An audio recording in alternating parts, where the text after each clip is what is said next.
जिला काही आदी नाही, जिला काही अंत नाही, त्या महान आदिशक्तीने ब्रह्मांडामध्ये प्रगट होण्याचा संकल्प केला.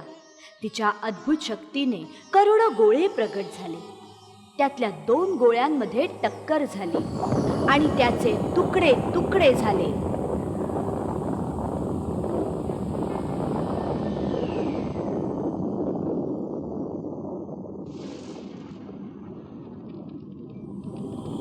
त्यामधूनच एका आगीच्या गोळ्याचा जन्म झाला.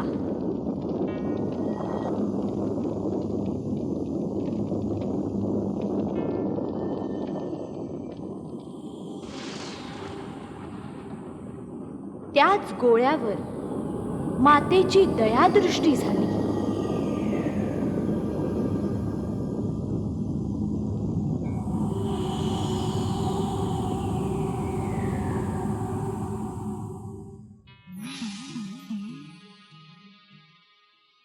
मातेची ममता साकार झाली आणि त्यानंतर ती पंचमहाभूतामध्ये साक्षात समाविष्ट झाली.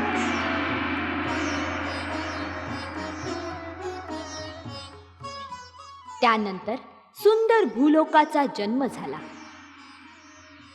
या भूलोकी मातेने अनेक अवतार घेतले. त्यातील एक रेणुका मातेचा अवतार आहे.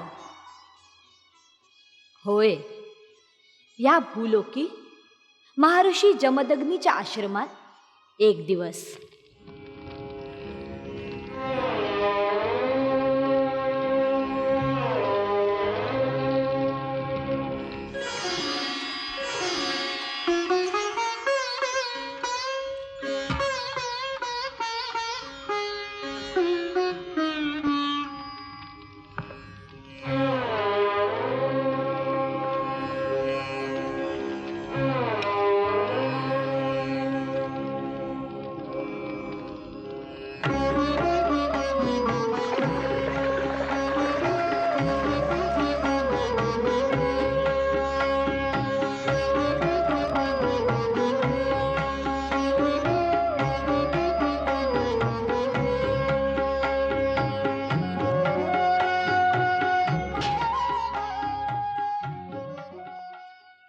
रेणुका,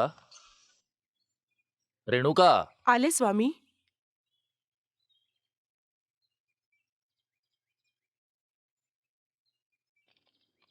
स्वामी.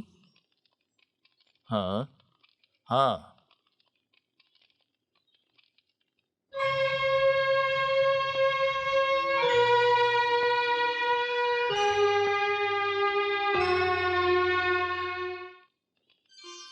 जर का मी ही काठी इथून बाजूला केली तर माझ्या स्वामींचं ध्यान भंग होईल.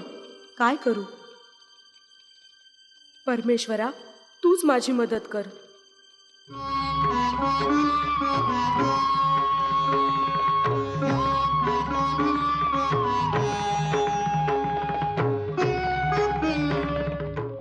प्रियवर, रती समान सुंदर अशी स्त्री कोण आहे? तिचे कार्य तर खूपच आश्चर्यजनक दिसून येत आहे. प्रिये, ती स्त्री महर्षी जमदग्नींची अर्धांगिनी रेणुका देवी आहे, जी महान पतिव्रता आहे. अर्थात मानव जातीमध्ये स्त्रिया सर्वात प्रथम आपल्या पतीलाच परमेश्वर मानतात. त्या महान महिमाशाली असतात. त्यांच्या मनात आले तर त्या सूर्याच्या गतीला आणि वाऱ्याच्या दिशेलाही बदलू शकतात. सुंदर, अति सुंदर.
ओम नमः शिवाय. ओम नमः शिवाय. ओम नमः शिवाय. ओम नमः शिवाय. ओम नमः शिवाय. ओम नमः शिवाय. ओम नमः शिवाय. ओम नमः शिवाय. ओम नमः शिवाय. ओम नमः शिवाय. ओम नमः शिवाय.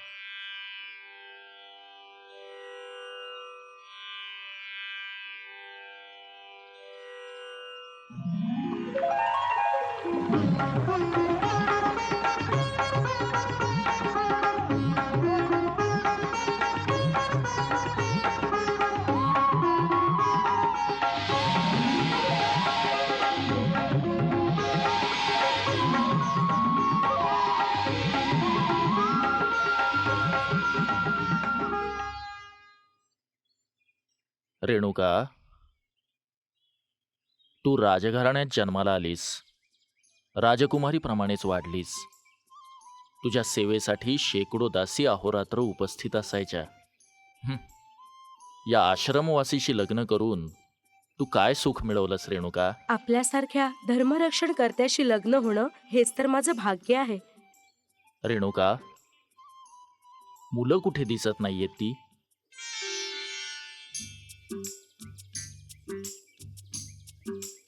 यज्ञासाठी समिधा आणायला गेलो होतो तीर्थरूप. शिवलिंगाच्या अभिषेकासाठी मधू आणायला गेलो होतो पिताश्री. पूजेसाठी फुलं आणायला गेलो होतो तीर्थरूप. खूप समाधान वाटलं मुलांनो. भक्ती हाच आपल्या सर्वांच्या जीवनाचा उद्देश आहे. भक्तीमुळेच त्या सदाशिवाचे साक्षात दर्शन होऊ शकते. पण मुलांनो, तुमचा भाऊ भार्गव कुठे आहे? ओम नमः शिवाय. ओम नमः शिवाय. ओम नमः शिवाय. ओम नमः शिवाय. ओम नमः शिवाय. ओम नमः शिवाय. ओम नमः शिवाय. भार्गव, बेटा भार्गव, डोळे उघड.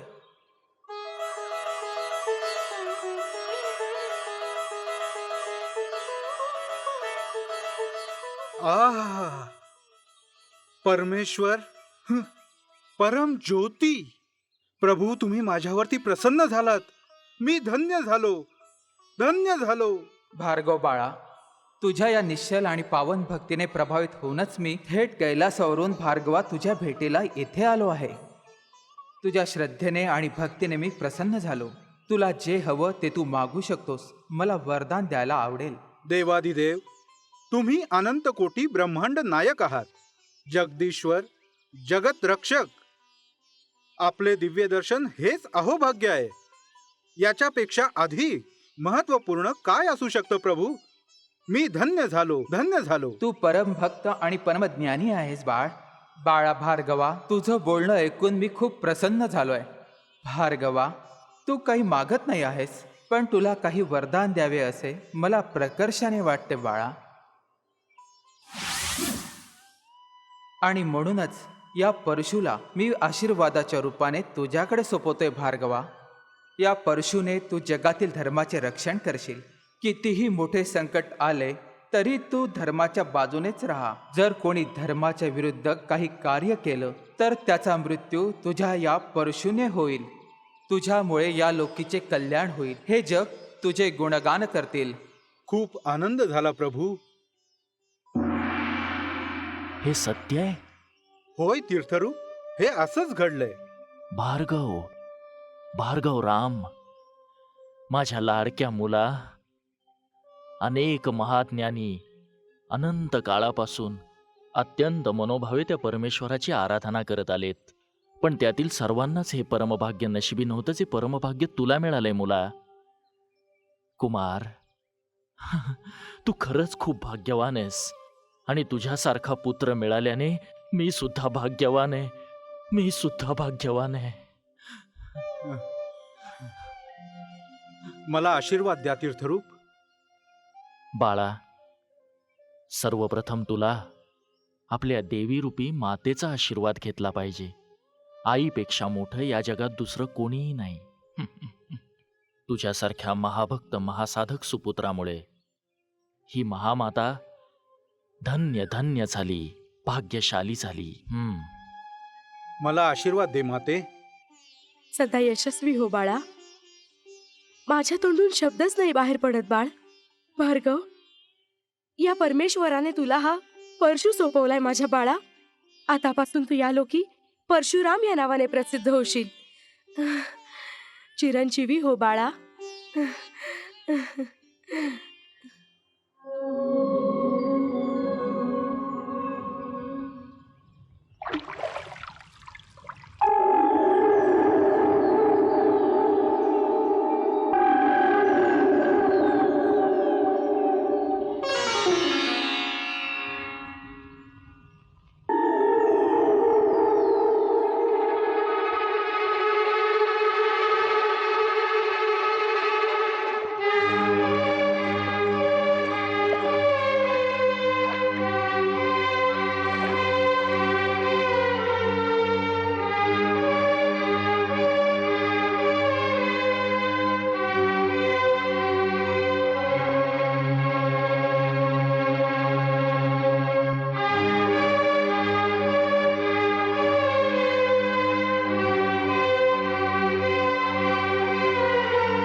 थांब.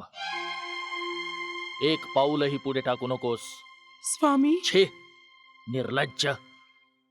तू पतिव्रता धर्माचं उल्लंघन केलंस. तुला थोडी जरी लाज शरम असेल तर तुझं तोंड मला कधीही दाखवू नकोस. चालती हो इथून. शांतम पापम, शांतम पापम. स्वामी, धर्माने, शरीराने, मनाने मी आपल्यालाच माझा देव मानलाय प्रभू. कुठल्याही कारणाने माझ्या पतिव्रता धर्माचा भंग नाही झाला. तुम्ही माझ्या बोलण्यावर विश्वास ठेवा. पापी, असत्य का बोलतेस? त्या गंधर्व प्रेमींना बघून तुझं मन विचलित नाही झालं?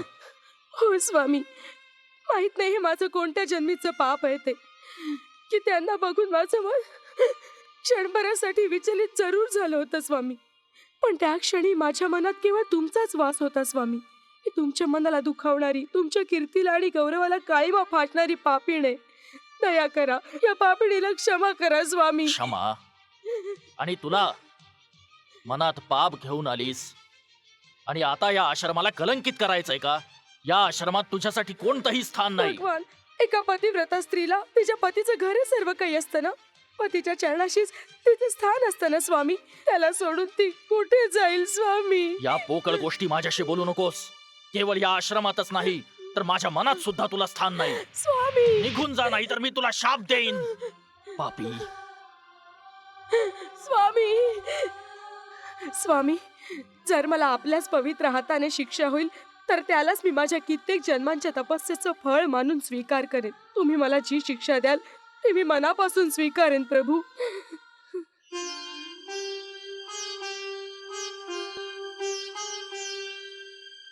प्रियवर, महान पतिव्रता रेणुका देवीची अशी स्थिती होण्याचं कारण काय आहे? हेच विधिलिखित.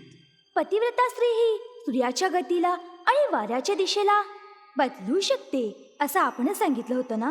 मग काय ती आपले विधिलिखित नाही बदलू शकत? नाही, हे अशक्य आहे. विधिलिखित म्हणजे परब्रह्माचा संकल्प असतो. त्याला बदलणं तर देवदेवतांना सुद्धा अशक्य आहे. तर मानव तर काय करू शकतो?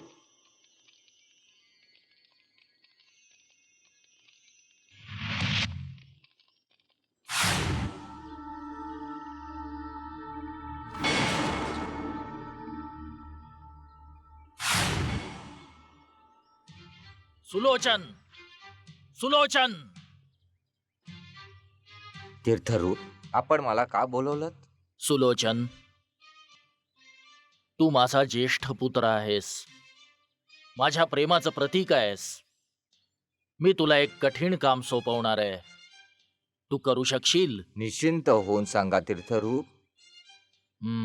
खरं सांगतोयस? तुमच्या पायाची शपथ घेऊन सांगतो तीर्थरूप. तर जा, आपल्या आईचं शिर कापून माझ्याकडे घेऊन ये.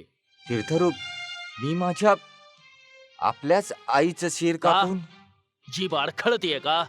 तीर्थरूप, ज्या मातेने जन्म दिला त्या आईचं शिर कुठला मुलगा कसं कापू शकेल? कसं त्याचं मन हे समजून घेईल?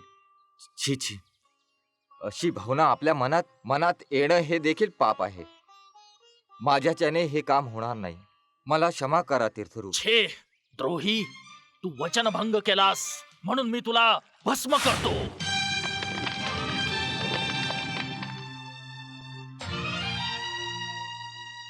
त्रिलोचन, कमललोचन,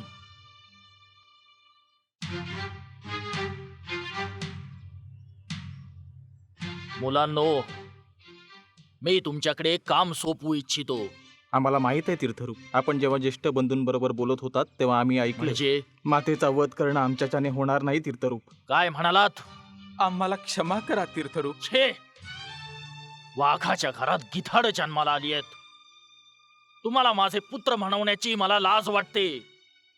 जा, तुम्हीही भस्म व्हा.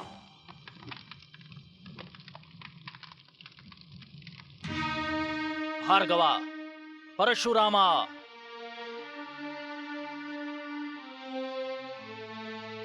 विजयी भव वत्स.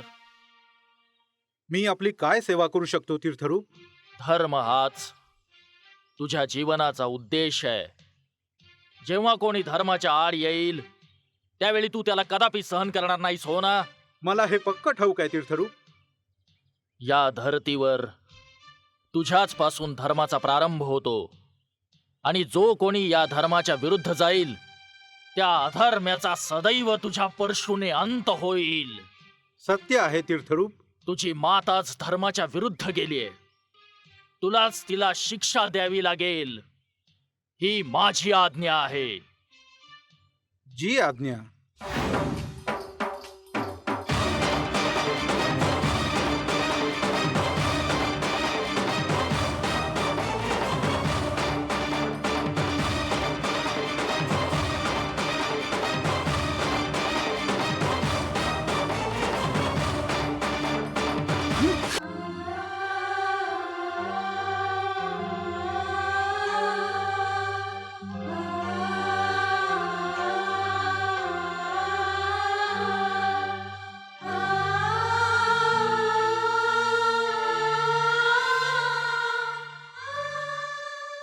उत्तम, अतिउत्तम कुमार.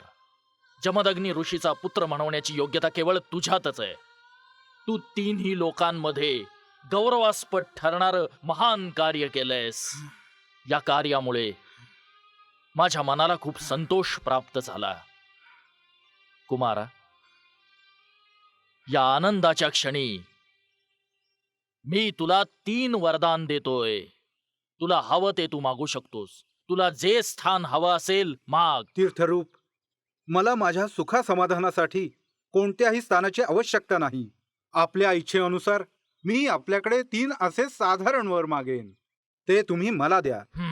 माग बाळा, मला खूप आनंद होईल. मग ऐका. पहिला वर आहे, तुम्ही तुमच्या क्रोधाचा त्याग कराल. हा?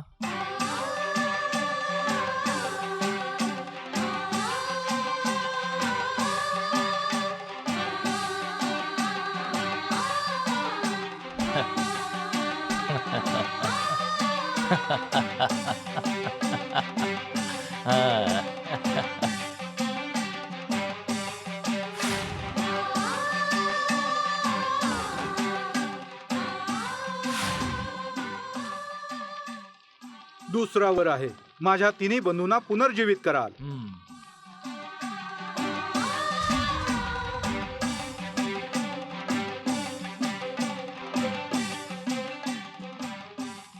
तिसरा वर की माझ्या मातेचे शीर जिवंत कराल. तथास्तु.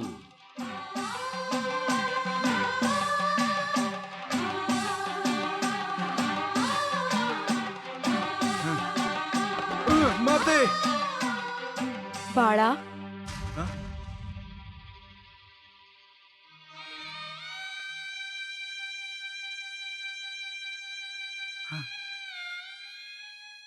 मी सगळं बघते बाळा. आपल्या मातेला भेटण्यास माझा मुलगा किती किती व्याकुळ झालाय ते. हे माते, माते, हे माते. ये बाळा, माझ्या जवळ ये. घाबरलास बाळ? या जगात कोणत्याही शक्तीला न घाबरणारा माझा मुलगा आपल्या मातेचं डोकं बघून घाबरलास का रे? जरा थांब माते, तुझ्या शिराला तुझे धड आत्ता जोडतो मी. नाही बाळा, असं करणं व्यर्थ आहे. नाही माते, मला तीर्थरूपांकडून वर प्राप्त झालाय. मला ठाऊक आहे बाळा, हे तुझ्याच वरदानाचं फळ आहे. नाही माते, हे तू काय बोलतेस माते? हेच सत्य आहे. तू आपल्या तीर्थरूपांकडे काय वर मागितला होतास बाळा? हेच की माझ्या मातेचे शिर जिवंत कराल म्हणून. होय, तू आपल्या मातेचं डोकं जिवंत करण्याचं म्हटलंस. डोकं तर जिवंत झालं ना, आणि आता हे बोलूही शकतंय. म्हणूनच म्हणते, आता डोकं धडाला जोडण्याचा प्रयत्न करणं व्यर्थ आहे बाळा. हे माते, हे माते, तुझ्या पुत्राकडून किती घोर अनर्थ घडलाय माते. वरदान मिळून सुद्धा तुझ्या या तिन्ही लोकातील ज्ञानी असा सुपुत्र, त्याच्याकडून कसा मूर्खपणा झाला माते, कसा मूर्खपणा झालाय माते. मला क्षमा कर, मला क्षमा कर माते. वाईट वाटून घेऊ नकोस बाळ, यामध्ये तुझी कोणतीच चूक नाहीये बाळा. होय माझ्या बाळा, जे होणार असतं ते तसंच घडतं. पूर्ण ब्रह्मांडामध्ये त्याला थांबवण्याची शक्ती कोणत्याच महान शक्तीच्या वाक्यात नाही. हे माते, हे सगळं माझ्या मूर्खपणामुळे झालंय. याचं कारण मीच आहे माते. याचं कारण तू नाहीयेस बाळा, हे तर विधी लिखित आहे. आजपासून या जगातील सर्व लोक मला याच रूपामध्ये स्वीकारतील बाळा. तू अजूनही मला ओळखलं नाहीस? मी या संसाराच्या उद्धारासाठी आले. मीच महाशक्ती आहे, मीच महामाया आहे. हा?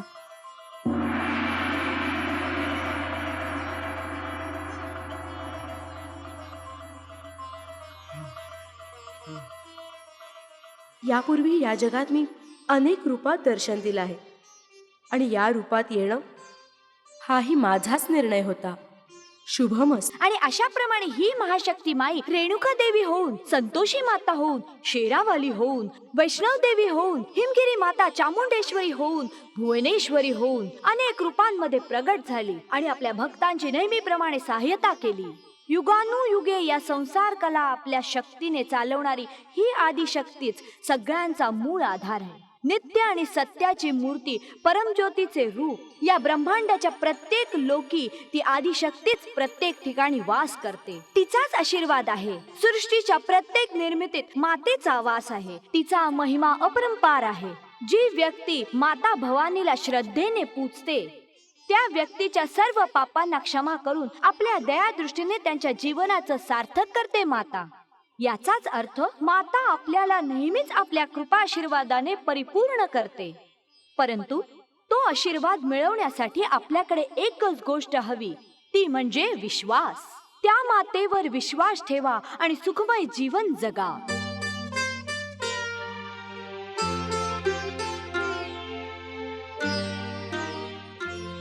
भक्तांनो, ज्या शक्तीमुळे या ब्रह्मांडातील प्रत्येक गोष्टीची निर्मिती झाली, त्या महाशक्ती आई भवानीची कहाणी आपल्या सर्वांना ऐकून आपल्यातील भक्तिभाव जागृत केला.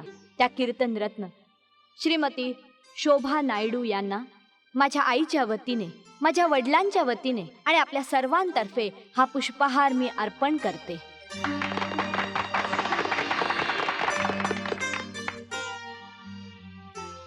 गावकऱ्यांनो, माझी एक विनंती आहे. प्रत्येक अडचणीच्या वेळी या गावाला तारणारी, या गावातील प्रत्येक कार्य तडीस नेणारी आमच्या पंचायतीचे अध्यक्ष, आम्हा सर्वांची ताई राजेश्वरी ताईला आम्ही सर्वांकडून ही पुष्पमाला अर्पण करून मी त्यांचा सन्मान करू इच्छितो. ते आपलं म्हणजे ताई, कर्णिक हे मातेचे किती मोठे भक्त आहेत ते तर तुम्हीच जाणतात. गेल्या वर्षी जेव्हा सरकारने देवीच्या नावे जनावरांचा बळी देण्याची बंदी केली, तेव्हा आम्ही सर्वांनी बळी देणं बंद केलं. म्हणून कर्णिकाने स्वतः आपल्या हाताचे रक्त काढून देवी मातेला अर्पण केलं. छे छे छे छे छे छे, हे काय केलं तुम्ही कर्णिक?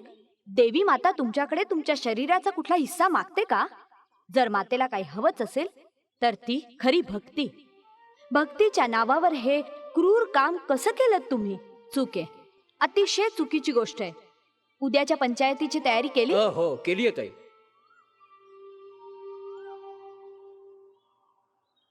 ताईला नमस्कार करा.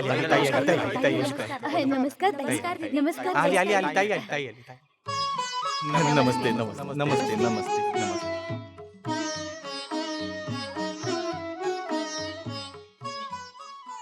सुरुवात करूया. होय होय ताई. ताई, हा बोला रंगा दादा. काय बोलू ताई? आपण सर्व या गावाला विनाशाच्या वाटेवर ढकलतपणे का नेत आहोत? हे तुम्ही काय बोलताय दादा? आपल्या दयेने आम्ही सर्व सत्याच्या वाटेवर चाललोय, परंतु आपल्यात काही विषारी साप सुद्धा आहेत. आडून आडून बोललात तर काहीच कळणार नाही. स्पष्टपणे सांगा. ताई, आपल्या संघाची मुलगी चेन्नी साक्षात लक्ष्मीप्रमाणे आहे. सगळ्या गावात देखील चेन्नी सारखी मुलगी शोधून सापडणार नाही. 3 दिवसापूर्वी चेन्नी घरात एकटीच झोपली होती. तेव्हा कोणीतरी राक्षस संधी साधून घरात घुसला आणि त्यांनी बत्ती मालवली. मग त्याने चिन्नीवर बलात्कार करण्याचा प्रयत्न केला, पण भयंकर काही घडलं नाही. वाटतं देवी मातेनं चेन्नीचं रक्षण केलं. चेन्नी पण गप्प नाही बसली. तिने त्या राक्षसाच्या दाताने चांगलाच लचका तोडला, पण तो पापी तिथून निसटला. अशा माणसामुळे आपल्या गावाची बदनामी होत आहे ताई. अशा विषारी वृक्षांना कापून फेकण्याने काहीच होणार नाही. त्यांना मुळापासून उखडून जाळलं पाहिजे. हे कोणा बाहेरील माणसाचं काम नाहीये, आपल्याच गावातली कोणतरी आहे. राम राम राम राम राम. मला माहितीये अपराधी कोण आहे. तो आपल्यामध्येच उपस्थित आहे. मी त्याला थोडीशी संधी देतेय. जर तो आपली चूक मानतो तर त्याला माफ करेन, आणि नाही तर मलाच सगळ्यांना सांगावं लागेल. हा, पण नंतर जे काय होईल त्याची जबाबदारी माझी नाही. कर्णिक, सांगू अपराधी कोण आहे? निसंकोच सांगा ताई. तो विषारी काटा दुसरा तिसरा कुणी नाही, तुम्हीच आहात कर्णिक. गप्प बसा, गप्प बसा, गप्प बसा. वयाचा मान ठेवून तुमचा आदर केला आणि तुम्हीच असं कृत्य केलं? काय गावाची मुलं तुमची मुलं नाहीत? मुलीवर बलात्कार करताना तुम्हाला जरा सुद्धा लाज वाटली नाही? तुमच्यासाठी जास्तीत जास्त शिक्षा सुद्धा कमी आहे. तुमच्या या घाणेरड्या कृत्यामुळे तुम्हाला या गावातून हद्दपार केलं जात आहे. आजपासून या गावातील लोक तुमच्याशी कुठल्याही प्रकारचा संबंध ठेवणार नाहीत. तुम्हाला कामावरून काढण्यात येतंय. परत आपलं तोंड दाखवू नका. निघून जा इथून.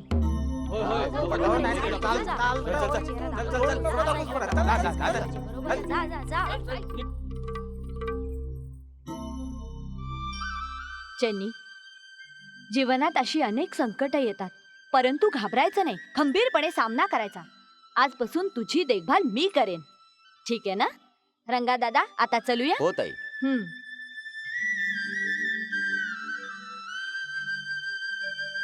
ताई, तुम्ही कर्णिकला असं पकडलं जसं काही तुम्ही सर्व काही जाणत होतात. सर्व देवी मातेची कृपा आहे. कर्णिकांना बघून मला संशय आला. त्याला तर मधुमेहाचा आजार आहे. अगदी छोट्याशा जखमेला सुद्धा तो घाबरतो. अशा वेळी आपल्या हाताने देवी मातेवर रक्ताचा अभिषेक करणं मला थोडं खटकलं. तुम्ही म्हणालात ना, चेन्नीने आपल्या दाताने लचका तोडला त्या नराधमाचा, तेव्हा सर्व गोष्टी लक्षात आल्या आणि मीच सर्वांना सांगितलं. आणि आपण आपल्या गावाची लाज राखलीत ताई. तसं तर ताई, पंचायतील गावातील सगळे लोक येतात, पण तो छायाचित्रकार नारायण काय येत नाही ताई? त्याच्याशी मी बोलेन. खरंच काहीतरी अडचण असेल. अडचण अडचण अडचण. या दरिद्री जगात जेव्हा बघाल तेव्हा पैशाची अडचण असतेच. अगं बाई, काय हो अडचण अडचण असा जप का चालवलाय? हा घ्या देवी माता भवानीचा प्रसाद, सगळं काही ठीक होईल. हो, होतंय ना, सगळं ठीकच होतंय. आता कुठली अडचण आलीये सांगा बघू. तू गप्प बस आई. बिचारा बाबांची अडचण तुला नाही कळायची. 3 महिन्यापासून स्टुडिओचं आणि घराचं भाडं नाही भरलं. आता मालक येईल आणि सगळ्यांच्या देखत आपला अपमान करेल. कुठून येतील पैसे? काही विचार केलायस तू? ओ, असं आहे तर. अहो, माझं जरा ऐकता का? ती राजेश्वरी ताई आहे ना, ती सगळ्या गावाला मदत करते. ती तुम्हाला सुद्धा जरूर मदत करेल. काय काय म्हणालीस? मी तिच्या पुढे जाऊन हात पसरू? हे कधीच शक्य नाही. नारायण साहेब, आलो. अरे वा वा वा वा. आपण सगळे मोठे लोक माझ्या घरी आलात. बोलावणं पाठवलं असतं तर मी आलो असतो ना. हा, कामच असं होतं आपल्याकडे, म्हणूनच आम्ही सर्वजण आलो. ही पा, भवानी मातेची तस्वीरीची निगेटिव्ह आहे. आम्हाला याच्या 50 प्रती हव्या आहेत. अहो, राजेश्वरी ताईंनी या फक्त तुमच्याकडेच सोपवायला सांगितल्या आहेत. आणि हा तुमचा ऍडव्हान्स. नारायणजी, फोटो एकदम चांगला झाला पाहिजे. त्याच्यावर देवी माते भवानीचा आशीर्वाद जरूर असेल. हो हो. ठीक आहे. आम्ही कधी येऊ शकतो? 3 दिवसांनी या, फोटो तयार असतील. नमस्कार. नमस्कार नमस्कार.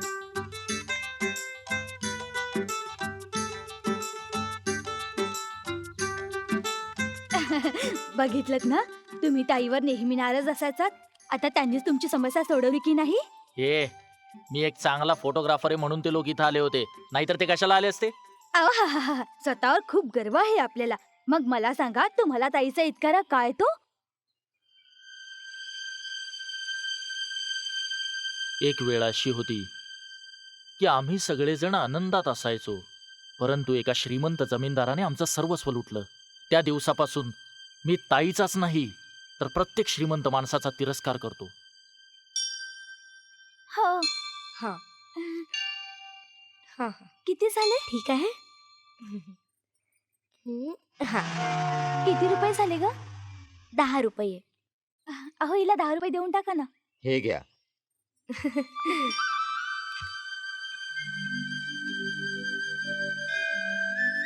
ताई, अगं बाई चेन्नी, कशी आहेस तू? ठीक आहे ताई. जे काही झालं ते वाईट स्वप्न म्हणून विसरून जा. मनात ठेवून अजिबात दुःखी होऊ नकोस. काम ठीकठाक आहे ना? हो हो, अगदी चांगलं चाललंय. ताई, तुम्ही थोड्या गंभीर वाटताय. आजकाल तुम्ही मंदिरात सुद्धा येत नाही. काय सांगू चेन्नी, माझ्या आईची तब्येत आजकाल बरी नसते. ती काही खात पित नाही. त्याची चिंता लागून राहिली ग मला. तर मग तुम्ही डॉक्टरांना दाखवलत का नाही? हो, दाखवलं. त्यांनी औषधही दिलीत, तरी सुद्धा तिची तब्येत तशीच आहे. असं? ताई, एक काम करा. एक बांगड्यांची जोडी घ्या आणि मातेला अर्पण करा. सगळं ठीक होईल. खरंच सांगतेस? हो. तर मग एकच जोडी का? मला 2 जोड्या दे ना चेन्नी. मग 2 जोड्या घ्या. अरे, माझ्याकडे सुट्टी नाहीये ताई. हरकत नाही, तुमच्याकडे नंतर दे ना. हा, मी ठीक आहे. चालू.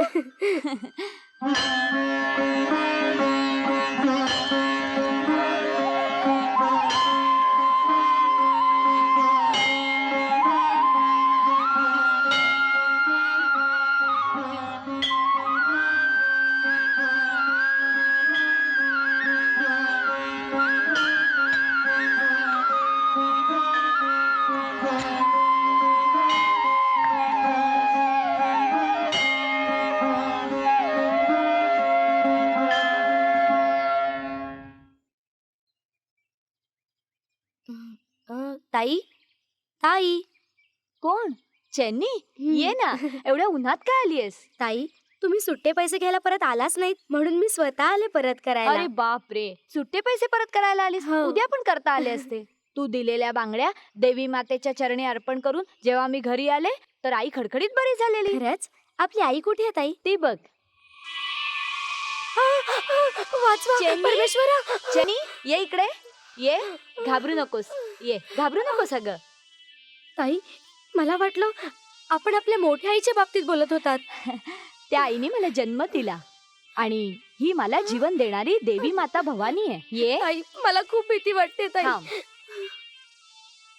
आई, चेन्नी तुला बघून खूप घाबरतीये. तिला सांग तू तिला काही करणार नाहीस.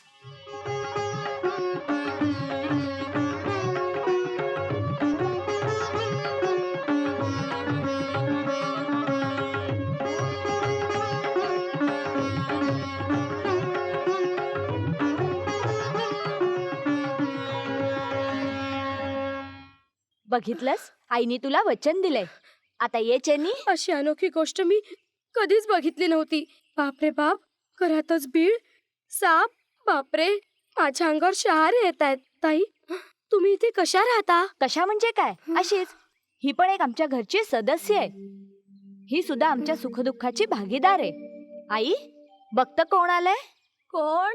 अरे चेन्नी, काय बाळ, खूप दिवसांनी आलीस. कशी ठीक आहे मोठी आई, आता मला निघायला हवं. ताई, येते मी. हा. एवढी काय घाई? आता तर आलीस, चहा घेऊन जा, बस. चला आता बसा इथे. नाही नाही, नको, मी खालीच बसते. हो, कशी आहेस चेन्नई? काय नवीन बातमी? तुझा बांगड्यांचा धंदा कसा काय चाललाय? आपल्या आशीर्वादाने सगळं चांगलं खुश चाललंय. राहा. घे चहा घे.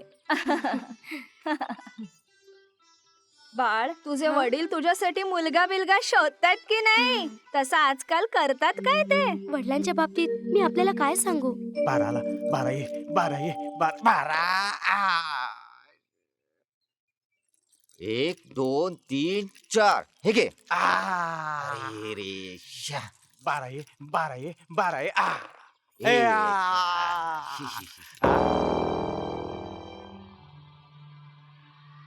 ए, माझ्याशी वाकड्यात गेला असता पस्तावशील. पैसे आणलेत का? पैसे?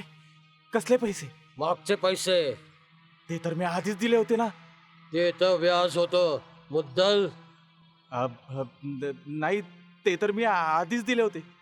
सांगा, तू गरीब आहेस असा विचार करून आमच्या गुरुने तुझ्यावर दया केली होती. आता गुमान पैसे काढ. नाही, मी पैसे नाही देणार. नाही. ए, पैसे मागताना लाज नाही वाटली? आता परत करायच्या वेळी हुशारी दाखवतोस ती. भिकारी. बाबा बाबा, हात. सोड माझ्या वडिलांना. काय रे, तू काय स्वतःला मोठा हिरो समजतोस काय? माझ्या वडिलांवर हात चालवताना तुला लाज नाही वाटली? जर तू पैसे कमवू शकणार नशील तर मला सांग, मी देईन तुझे पैसे. अरे वा, पंचायतीच्या ताईची प्रायव्हेट सेक्रेटरी. हाय माझी लटकट चिमणी ती. जरा ऐक, तू मला वाटेल ते बोल, पण माझ्या कर्तेपणाविषयी तू काही बोललीस तर मी खपवून नाही घेणार. आहा, सहन नाही होत काय? हा, बैल कुठचा, जा. ए, मला बाईल म्हणतेस? ए, तुला बोलेन, तुझ्या बापाला पण बोलेन. हा, बापाचं नाव घेतेस? ए बैला, चल रस्ता पकड. मिशांबद्दल सांगतोय काय? असल्या मिशा तर आमच्या शेताच्या बांधावर सुद्धा उगवतात. हा, काय झालं? डोळे मोठे करून काय गुरकावतोयस? विसरलास काय त्या दिवशी पंचायतीत कशी आरती ओवाळी होती ते? तू आणि स्वतःला पुरुष म्हणवतोयस. ए, काय सोड काय मला, म्हणालीस सोड. तू? ए, तुला तर मी सोड, तुला असं मला. सोडणार नाही. सोड. दाखवतोस तुला. सोड मला रे, सोड. सोड.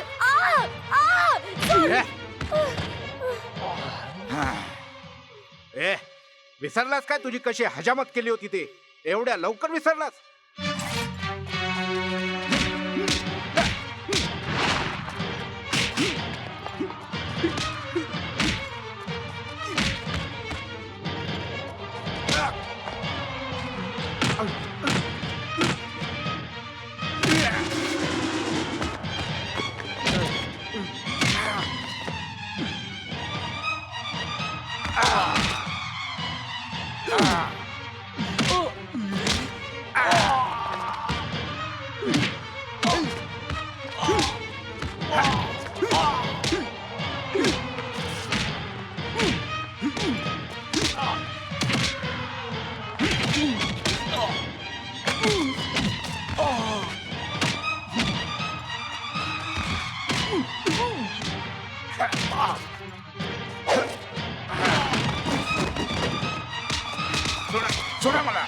सोडा मला. सोडा. ए, तू माझ्या अंगावर हात उचललायस, मी तुला जिवंत नाही जा, सोडणार. जा. बघून घेईन मी तुला. हा बघून घे. बघशीलच तू. सोडा मला. ए नंजुंडा, तू माझ्याच हाताने मरशील. तुझ्यासाठी मीच यमराज आहे. बघच तू. न जाणे कुठून पुरुषोत्तमची तिकडे आले, माझी लाज वाचली. बाबा, तुम्ही माझे जन्मदाते आहात. जेव्हापासून मोठी झाले काय मी कधी तुमच्याकडे कपडे लागते, दागिने किंवा कोणती गोष्ट मागितली? का कुठल्या चांगल्या मुलाबरोबर लग्न लावून द्या असा हट्ट केलाय? आई केल्यावर मी विचार केला की तुम्ही सुखी असावं आणि नेहमी सुखाने जगावं, म्हणून तर मी बाहेर जाऊन पैसे कमावू लागले ना. हो ग माझ्या मुली, तू बोलतेस एकदम बरोबर आहे. मला माहितीये की तू माझ्यासाठी बाहेर जाऊन काम करतेस. आणि तुम्ही गावातल्या त्या उन्हाळ टवाळ मुलांबरोबर जुगार खेळता, त्यांच्याकडून उधार घेता आणि त्यांच्याबरोबर पडून राहता का? मी शेवटचं सांगते बाबा, आजच्या नंतर जर तुम्ही जुगार खेळलात, कुठून उधारी मागितली, तर मग समजून जा की मी कुठल्या तरी नदी नाल्यात उडी मारून जीव दिला. हा. नाही मुली. माते, मी काय करू? मी अहोरात्र तुझी पूजा करत असते, तरी सुद्धा तू मला इतके कष्ट का देतेस? सगळे म्हणतात की जीवनात मातेचं असणं खूप गरजेचं असतं, पण तू तर माझ्या आईला आधीच आपल्याकडे बोलावून घेतलंस. मला सुद्धा बोलावून घेतलं असतंस तर आज इतक्या समस्या नसते उद्भवल्या. बघितलंस ना माझी अवस्था काय आहे? बघितलंस ना?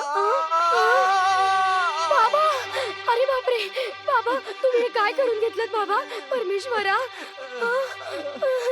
पापी आहे ग मी, पापी आहे, सगळ्यात जास्त पापी आहे. आपल्याच रक्तावर अन्याय करणारा कम नशिबी पाप आहे मी. नाही नाही.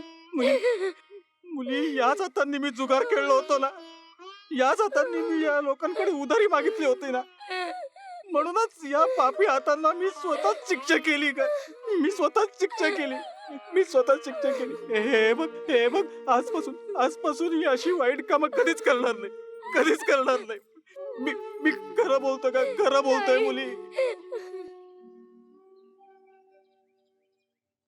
अडचण या घरात एकही गोष्ट धड जागेवर मिळत नाही. सगळं कुठेतरी गडप होतं. माझ्या तर जीवाला खोर लागलाय. आता कुठली अडचण आली आहे?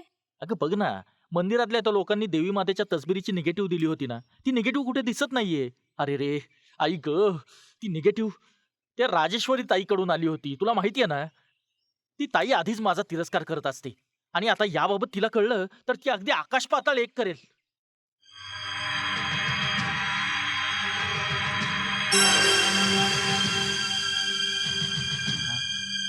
आयडिया. कोणती आयडिया? हे बघ, हं? तुला माझी मदत करायला पाहिजे, नाही म्हणू नकोस. हे काय बोलणं झालं बाबा? बोला ना. मग ठीक आहे, चल. कळत नाही ही बाप बेटी दोघेही गेली कुठे. माहित नाही चहा सुद्धा घेणार आहेत की नाहीत. ऐकलात का?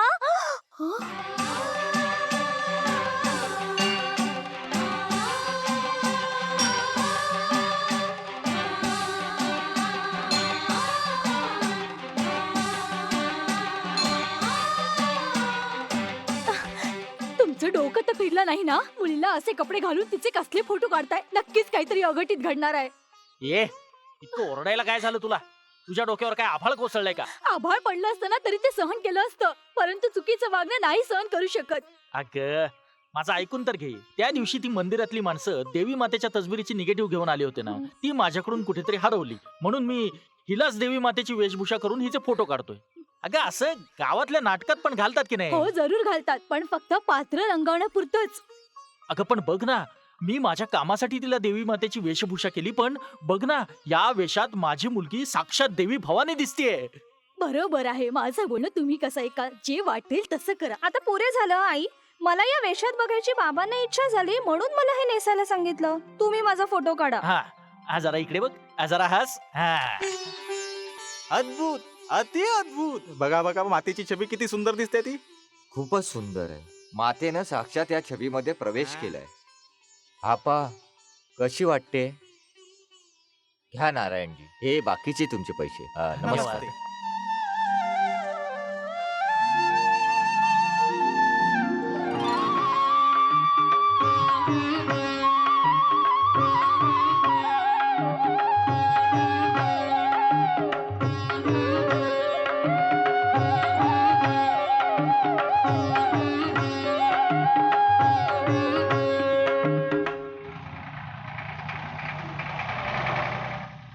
कोण आहे हा?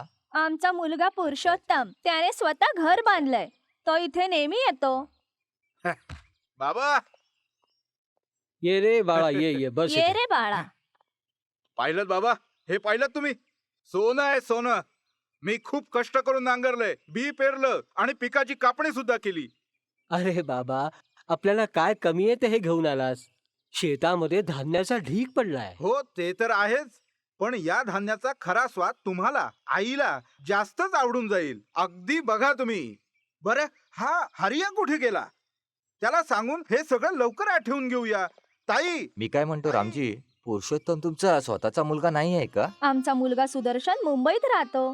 पुरुषोत्तमला दत्तक घेतलं. अरे रामकृष्णा, कधीतरी मी सुद्धा अनाथ होतो.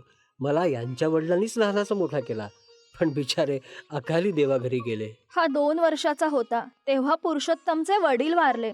तेव्हापासून तो आमच्या मुलांसोबतच वाढलाय. ताई, ताई, ताई, ताई, ताई, ताई मला वाचव ग ताई, ताई मला वाचव. काय रे, काय झालं? कशाला ओरडतोयस? काही भूतबीत मागे लागले का? का ओरडतोय काय? तिकडे बघ ना. अरे तो काही नाही करणार. माहितीये ना की तो आपल्या घरचा रक्षक आहे. खाली उतर. नाही नाही नाही, मला माझा जीव प्रिय आहे ताई. मला खूप भीती वाटते ताई. ठीक आहे बाबा. आई, पुरू खूप दिवसांनी आपल्या घरी आलाय. त्याच्याशी खूप गप्पा गोष्टी करायच्या आहेत. तू थोडा वेळ बाहेर जा आणि कुणालाही आत पाठवू नकोस. हा?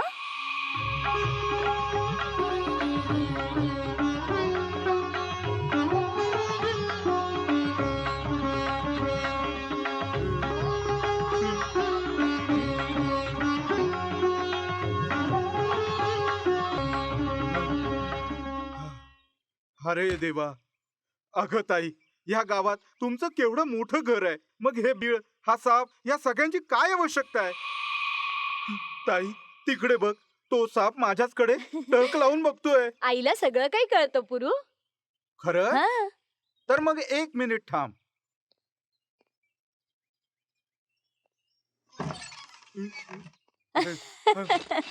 हा, हा.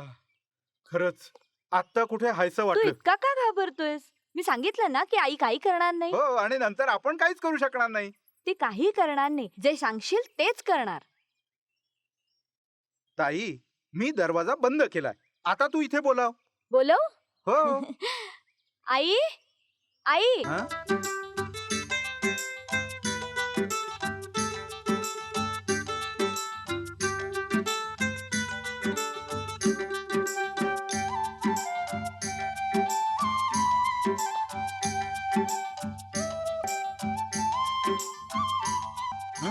ताई, घंटी कोण वाजवते? तू जाऊन बघ बरं.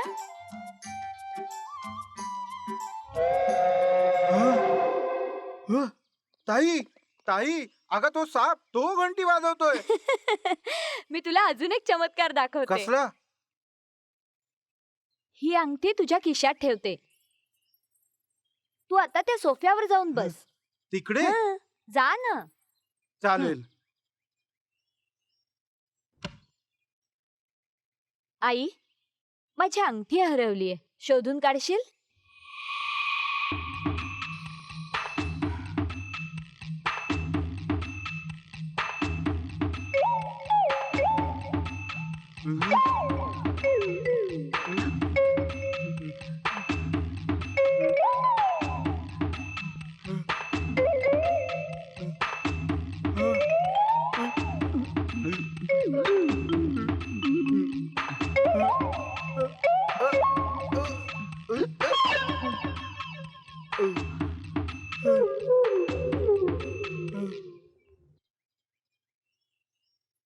पाहिलंस ना पुरू, आईचा चमत्कार. आई, तू साधारण नाहीयेस. तू तर देवीचा अवतार आहेस साक्षात. तू धन्य आहेस.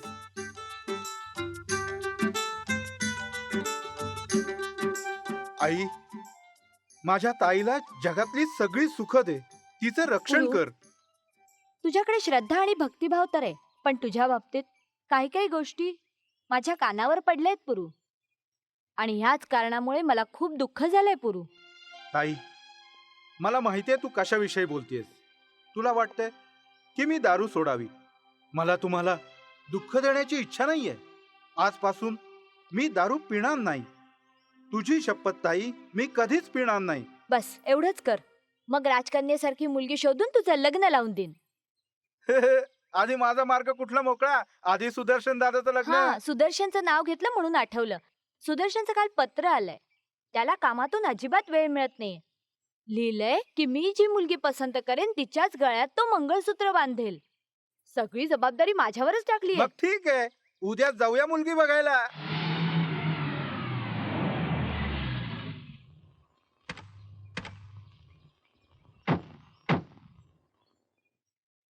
चंद्रा, चंद्रा, काय म्हणताय? पाहिलंस त्या राजेश्वरी ताईला? मी पंचायतीत सहभागी झालो नाही ना, म्हणून ती माझी खबरबात काढायला आलीये. सगळीकडे गाजावाजा करायचा असेल किती मोठी लीडर आहे ती. काही विचारलं तर सांग मी घरात नाहीये. या या आत या. आपण आम्हा गरिबांच्या झोपडीत आलात हे आमचं परमभाग्यच. या या, बसा ना. तुम्ही पण बसा ना. नाही ठीक आहे. आपण कदाचित पंचायतीच्या बाबतीत बोलायला आलात ना? पंचायतीच्या बाबतीत नाही, मी पंचांगाच्या बाबतीत बोलायला आलीये. काय म्हणालात? मी काही समजले नाही. चंद्राताई, अहो तरुण मुलीला अजून तुम्ही किती काळ घरी ठेवणार आहात? तुमचं ते ओझं हलकं करायला आम्ही इथे आलो आहोत. मला अजूनही आपल्या बोलण्याचा अर्थ कळत नाहीये. तुम्हाला अजून नाही कळलं? मी माझ्या भावासाठी तुमच्या मुलीचा हात मागायला आले. आ? जरा थांबा हा. मी त्यांना बोलवते. अहो ऐकलत का? अरे हो हो, सगळं ऐकलंय मी. अगं तुला काही कळतं की नाही ग? या मोठ्या लोकांशी संबंध ठेवणं खूप भयंकर असतं. हे लोक दाखवतात एक आणि प्रत्यक्षात वेगळेच असतात. मला हा संबंध अजिबात मान्य नाहीये सांगतो. अहो जरा विचार करा. आपण एखादं स्थळ शोधायला गेलो तर हुंडा, पैसे, दागिने न जाणं किती अडचणी येतील. आपणहून मागणं आलंय तर ते नाकारणं म्हणजे मूर्खपणाच ठरेल. मातेवर विश्वास ठेवा आणि हो म्हणून टाका. अहो चला ना. हो, हो. चला या.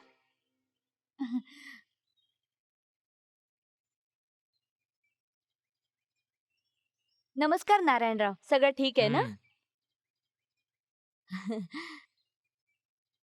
माझ्या भावासाठी तुमची मुलगी एकदम योग्य ठरेल. तुमचं काय मत आहे? तुम्ही या नात्याला संमती द्याल ना? एका गरीबाच्या घरी मुलगी जन्माला येणं हाच एक शाप असतो. एखादं योग्य स्थळ निवडून पाठवणी करण्याची परिस्थिती कुठे असते त्याची? अगदी चूक. असे किती भाग्यवान आहेत ज्यांना कन्यादान करण्याचं भाग्य लाभतं. वाहती नदी आपल्या दोन्ही किनाऱ्यांना सुपीक बनवत, हजारो लोकांच्या जीवनाचा आधार बनत सागराला जाऊन मिळते. त्याप्रमाणे मुलगी आपलं माहेर आणि सासर दोन्हींचा आपल्या प्रेमाने, आपल्या त्यागाने उद्धार करत, त्याचं कल्याण करून अन्नपूर्णा बनून या संसारूपी महासागराशी अद्वैत साधते. त्यालाच म्हणतात मुलगी जन्माला येण्याचं सौभाग्य. आणि तुमची मुलगी सौभाग्य आम्हा सगळ्यांना आवडलीये. खरं सांगायचं तर तुमचा मुलगा आम्हाला पसंत आहे, पण आम्ही तुमची बरोबरी कशी करू शकणार? बरोबरी करण्याचा प्रश्नच कुठे आलाय नारायणराव? जेव्हा तुमची मुलगी आमच्या घरी येईल तेव्हा आपण बरोबरीचेच असणार. माहूत जर हत्तीवर बसला तर तो महाराज तर नाही बनत. आम्ही तुमच्याशी संबंध कसे जोडायचे? आम्ही लखपती थोडेच आहोत. पैशापेक्षाही गुणांचं महत्व असतं. जरी मी 500 रुपयाच्या चपला विकत घेतल्या तरी त्या मी घराबाहेरच ठेवणार, पण 5 रुपयाचं सुद्धा कुंकू मी माझ्या कपाळावरच लावणार. आधी तुम्ही तुमच्या मुलीच्या भविष्याचा विचार करा.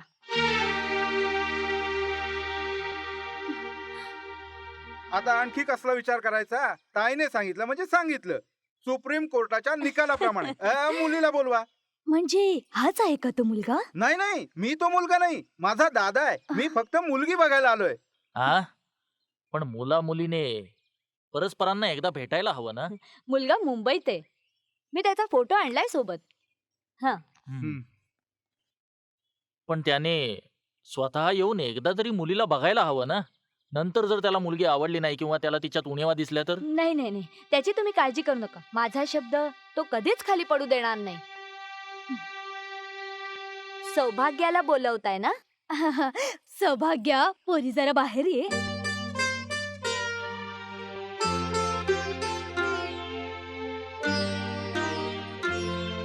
ये सौभाग्य.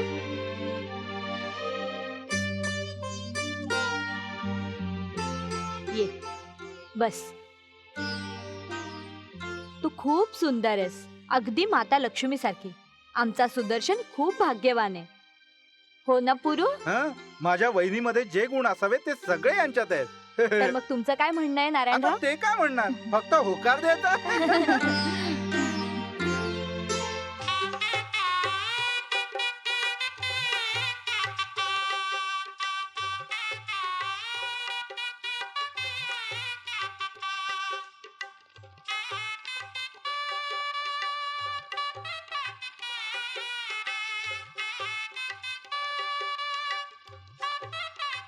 मुहूर्ताचा वेळ झालाय, मुलीला बोलवा.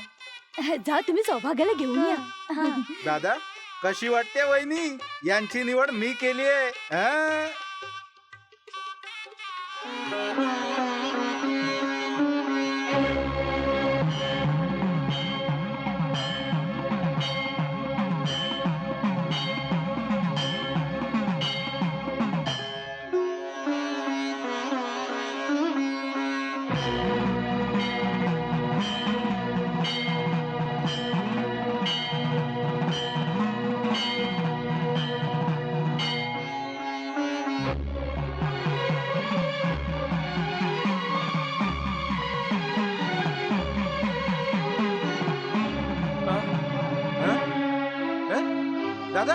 दादा अरे काय झालं काय झालं, सुदर्शन? सुदर्शन? काय झालं? बोल ना सुदर्शना? बाळा. सुदर्शना, बोल, बाळा, काय काय बोल? झालं बाळा? सुदर्शन काय झालं? काय झालं ना? सुदर्शन दादा काय झालं काय शेवटी? देवा.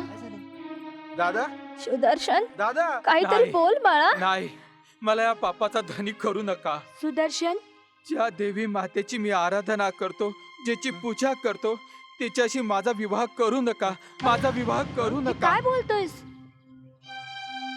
काय बोलतोयस? काय वेडेसारखं बोलतोयस हे? मी अगदी खरं सांगतो आई, मी वेडा नाही. ही कोणी सामान्य मुलगी नाही. ही साक्षात माता भवानी आहे. माता भवानी? आणि तुम्ही सगळे मिळून माझा तिच्याशी विवाह करू इच्छिता. हा काय न्याय आहे? गप्प बस बघू. जे तोंडात येते ते बडबडतोयस.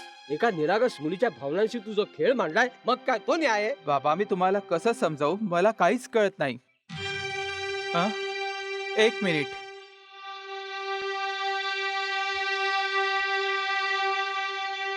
हे पहा, आता तुमचा माझ्यावर नक्की विश्वास बसेल.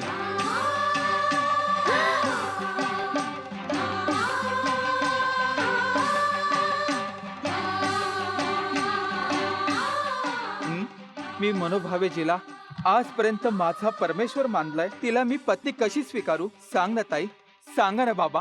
मी सांगतो.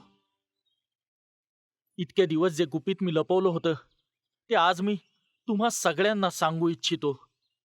एक दिवस मंदिरातले कर्मचारी मातेच्या फोटोची निगेटिव्ह घेऊन आले आणि मला कॉपीज काढायला सांगितल्या. परंतु दुर्दैवाने ती निगेटिव्ह माझ्याकडून कुठेतरी हरवली. मी खूप शोधली पण नाही सापडली. मी अस्वस्थ होतो की त्यांना काय तोंड दाखवू. तेव्हा मी माझ्या मुलीला मातेची वेशभूषा केली आणि तिचा फोटो काढला. तो फोटो ठिकठिकाणी मोठ्या प्रमाणावर विकलाही गेला. तुम्हाला जो वाटतोय तो मातेचा फोटो नाहीच मुळी, तो माझ्या मुलीचा फोटो आहे आणि हेच सत्य आहे. हे बघा, तुम्ही मला माफ करा. माझ्या मुलीचा हात स्वीकारून तिचं जीवन सुखी करा.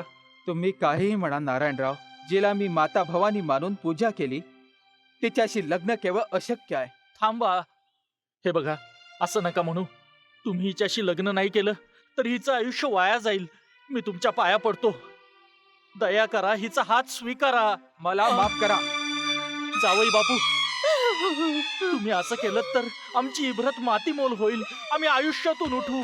दया करा जावई बापू, जावई बापू.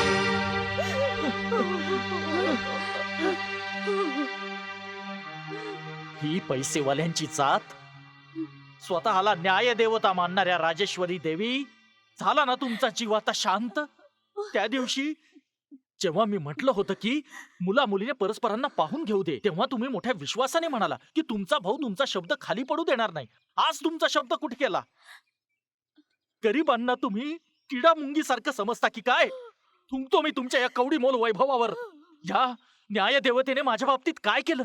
माझ्या घरी आजच्या पुढे कोण येणार? तुम्ही बोलत का नाही? अहो, माझं जरा ऐकता का? हे सगळं तुझ्यामुळे झालंय.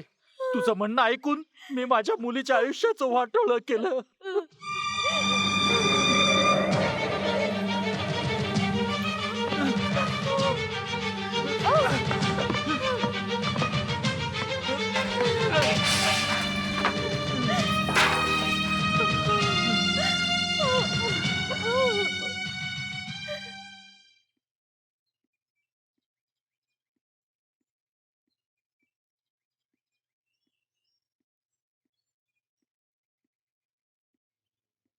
थांब. ताई, मला ताई अजिबात म्हणू नकोस. तुझ्यासाठी तुझी ताई कायमची मेली. मी तुझी ताई नाही आणि तू माझा भाऊ नाहीस. ताई, मी तुझं तुझ्या बहिणीवर थोडं जरी प्रेम असतं ना, तर तू सगळ्या गावासमोर माझ्या लौकिकावर चिखल उडवला नसतास. तुझं तोंडही दाखवू नकोस. जा इथून. राजेश्वरी, तुझ्या भावाशी इतक्या रागाने का बोलतेस? आई, तू तुझ्या मुलाची बाजू घेऊ त्यानं नकोस. लग्न यासाठी नाही केलं की तो तिला देवी मानतो. यात त्याचं काय चुकलं? काय चूक आहे? जर माझ्या बाबतीत असं घडलं असतं तर तुम्हाला कळलं असतं. त्याने एका मुलीच्या भवितव्याचं कायमचं नुकसान केलंय. ही चूक नाहीये. मी पंचायतीची अध्यक्षा, न्याय करते आणि जर माझ्याच घरात अन्याय होत असेल तर मी तो कसा सहन करू? न्याय सगळ्यांसाठी सारखाच असायला हवा. हाच धर्म आहे. या बाबतीत आपण नंतर बोलू. सुदर्शन, तू तुझ्या खोलीत जा. नाही, तो या घरात एक क्षणभरही राहणार नाही. या घरात एकतर तो राहील किंवा तुमची मुलगी राहील. दोघांपैकी कुणा एकाची निवड करावी लागेल. आई, तुम्हाला माझ्यासाठी भांडायची काही गरज नाही. ताई एक स्त्री आहे, तिला घर सोडायची गरज नाही. आणि ताई सुद्धा काही चुकीचं बोलत नाही. मीच निघून जातो. सुदर्शन, जेव्हा ताई मला घरी यायला सांगेल मी तेव्हाच येईन. येतो आई, येतो बाबा. बरं आहे, येतो ताई. आता झालं सगळं मनासारखं. जा, आनंद साजरा करा. तुझं लग्न झालेलं असतं आणि तुझी मुलं असती तर कदाचित तुला हे दुःख कळलं असतं. आते, ऐकलंस ना माते? तुलाच माझं सर्वस्व मानून सदैव तुझी पूजा करत आले, पण पाहिलंस ना काय आरोप केला माझ्यावर. हे घर बांधताना सगळे तुझं बीळ तोडायला आले होते. त्यावेळी मी तुला वाचवलं आणि तेव्हापासून तुला माझा परमेश्वर मानून तुझी पूजा अर्चा करत आली. आणि जर मी लग्न केलं असतं तर त्यांनी तुला घराबाहेर काढलं असतं. असा विचार करून मी लग्न सुद्धा केलं नाही. माझं सगळं सुख तुला अर्पण केलं. ऐकतेस ना तू? माझं लग्न झालं नाही, मला मुलं बाळ नाहीत. मुलाच्या वियोगाचं दुःख मला ठाऊक नाही, कारण मला माझ्या स्वतःची मुलं नाहीत. कोणी काही बोलू दे, पण माझा विश्वास आहे की हे माते, तू माझी माता आहेस आणि मी तुझी मुलगी आहे. मी तुझी मुलगी आहे आई. माते भवानी, देवी माते, माते, आम्ही काय गुन्हा केला म्हणून तू आमच्यावर असा अन्याय केलास? दिवस रात्र तुझ्या सेवेत गर्क राहणारी माझी मुलगी एक दिवस एखाद्या चांगल्या घराण्यात आपला संसार थाटेल, पण आमच्या स्वप्नांचा चक्काच झाला. तिची असह्य लाचार स्थिती बघून एखाद्या पाषाण हृदयाला सुद्धा दयेचा पाझर फुटेल माते. पण तू एक पुतळा म्हणून इथेच बसून राहिलीस माते. सांग ना माते, आम्ही असं काय अपराध केलाय माते? तुमच्याकडून नक्कीच अपराध झालाय. या जगाच्या कल्याणासाठी आलेली ही माता कुणावरही अन्याय करत नाही. जर कुणावर अन्याय झाला असेल तर तो मातेवर, तो सुद्धा तुमच्यासारख्यांमुळे. अन्याय? तो सुद्धा आमच्याकडून? हो मुली, आमच्या जीवनात अपार कष्ट आहेत माते, त्यापासून मुक्ती दे. आम्ही तुला हे अर्पण करू, ते अर्पण करू असा नवस बोलता आणि नंतर या मातेकडे साधी नजर सुद्धा टाकत नाही. नवस? मी कधी बोलला होता? माते, जगन्माते, माझ्या लग्नाला 8 वर्ष होऊन गेली, पण आजपर्यंत मला प्रेमाने आई म्हणून हाक मारणारा कोणी नाही. आणि यासाठी माझी सासू, नणंद, सासरा आणि माझा पती सुद्धा रात्रंदिवस मला दोष देत राहतात, टोमणे मारत राहतात. माते, म्हणून एक मूल माझ्या पदरात टाक. माझी या दुःखातून सुटका कर. ज्या दिवशी माझं स्वतःचं मूल होईल, मी वचन देते तुला माते, त्या मुलाला तुझ्या चरणी अर्पण करीन माते. तिला तुझ्या सुपूर्द करेन. माते, माते, तू स्वतः माझ्या समोर प्रकट होऊन माझे डोळे उघडलेस. मी तुला वचन दिलं होतं, ते मोडून मी तुझ्यावर अन्याय केलाय माते. तुझ्यावर हात उचलण्याची त्यानं हिंमत तरी कशी केली? ती आहे ना, तीच स्वतःला गावची रक्षण करती समजते. त्याची ताई, तिनं गावच्या साऱ्या पंचायती समोर माझ्या इब्रतीचा विचका केला. नारायणराव तिच्या गर्वाचं घर खाली करेनच. यात माझा जीव गेला तरी परवा नाही, पण तिचा जीव घेईनच. हा, शाबास नंजुंडा, शाबास. चल, हात मिळव. या कामात मी पण तुझ्या सोबत आहे. मी याच संधीची वाट पाहत होतो. जेवढा तुला तिरस्कार आहे त्याच्या कित्येक पट तिरस्कार माझ्या हृदयात ज्वालामुखी सारखा धगधगत आहे. या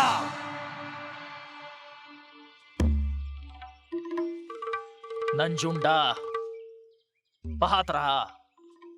2 दिवसांच्या आत तिचं काम तमाम करून तिच्या रक्ताने तुझ्या घराची भिंत रंगवेल.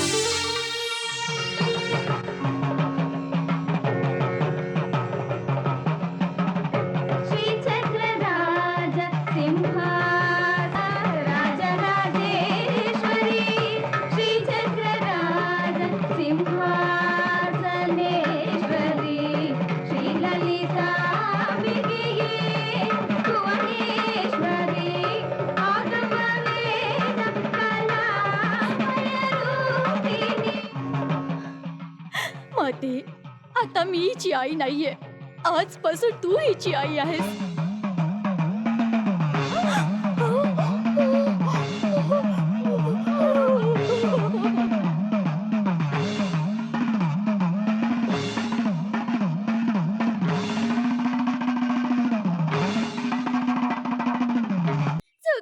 जोगिनी माते, तू का रडतेस मुली?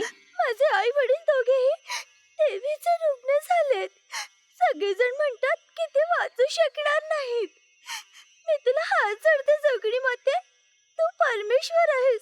माझ्या आई बाबांना वाचव जोगिनी माते, मी तुला हात जोडते. मी कुणी परमेश्वर नाही. मी फक्त त्या मातेची मुलगी आहे. गावभर देवीचा आजार पसरलाय, पण घाबरायचं कारण नाही.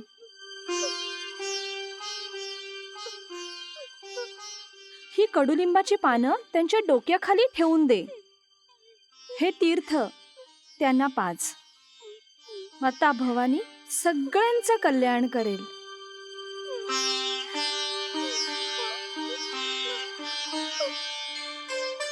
ओम शक्ती, ओम शक्ती, ओम शक्ती, ओम शक्ती, ओम सौभाग्य. शक्ती, पोरी सौभाग्य, ओम शक्ती, ओम शक्ती, सौभाग्य ओम पोरी शक्ती. ऐक. मी या मातेची मुलगी आहे, जोगीड माता. हे असं काय बोलतेस तू पोरी? मी तुझा बाप आहे मुली. मी तुला कोड कौतुकात वाढवलंय. तुझ्यासाठी मी न जाणो कितीतरी सुंदर स्वप्न पाहिली होती, आणि आता तुला या अवस्थेत पाहणं मला सहन नाही होत. तुझ्या भविष्याचा काहीतरी विचार कर. सौभाग्य, चल पोरी, चल आपण घरी जाऊया. मोती सागरातच निर्माण होतो, पण नंतर तो सागराचा आश्रय घेत नाही. या संपूर्ण जगाचा उद्धार करणारी ही भवानी माता तिच्या मुलीच्या भवितव्याचा नाश कसा बरं करू शकेल? माझं ऐका. या अशा कठीण प्रसंगात माझ्या कामात विघ्न आणू नका. अगं पोरी, मी तुला घरी यायला सांगतोय आणि तू तर फक्त या दगडावर पाणी टाकत राहिलीयस. उष्णता खूप वाढली आहे ना, म्हणून मातेच्या शरीराला गारवा देते. मी असं केलं नाही तर देवीची साथ सगळ्या गावात पसरेल. मूर्खासारखं बडबडू नकोस. दगडाला कधी गारवा देता येतो का? हा काय परमेश्वर आहे? ही सगळी अंधश्रद्धा आहे. ही अंधश्रद्धा नाही. जे असं बोलतात ते मूर्ख आहेत. त्यांनी असं बोलायला नको. गुरुवर्यांना केवळ मनुष्य म्हणणारे, मंत्रांना केवळ अक्षर म्हणणारे, देवतेच्या मूर्तीला केवळ दगड म्हणणारे थेट नरकात जातात. गप्प बस. तुझ्या या मूर्खपणावर माझा विश्वास नाही. दगड हा दगडच असतो. नाही नाही, ही मातेची मूर्ती आहे. मातेची मूर्ती? तुझ्या वेडेपणाला काही मर्यादाच नाही राहिली. या दगडावर पाणी टाकलंस तर गावात देवीची साथ नाही पसरणार. ही अंधश्रद्धा आहे. मातेची थांबा, मूर्ती? मी म्हणते थांबा. मातेच्या शरीराला गारवा देण्यासाठी मी ते पाणी आणलं होतं, ते तुम्ही टाकलं. पहा, ते पहा. उष्णतेमुळे मातेच्या चेहऱ्याला घाम काय फुटलाय. म्हणालीस? दगडाला, घामाला?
बाप रे बाप, मी असा भयानक रोग कधीच पाहिला नाहीये. याला देवीची लागण म्हणतात. हा रोग झाला तर जिवंत राहणं कठीण आहे.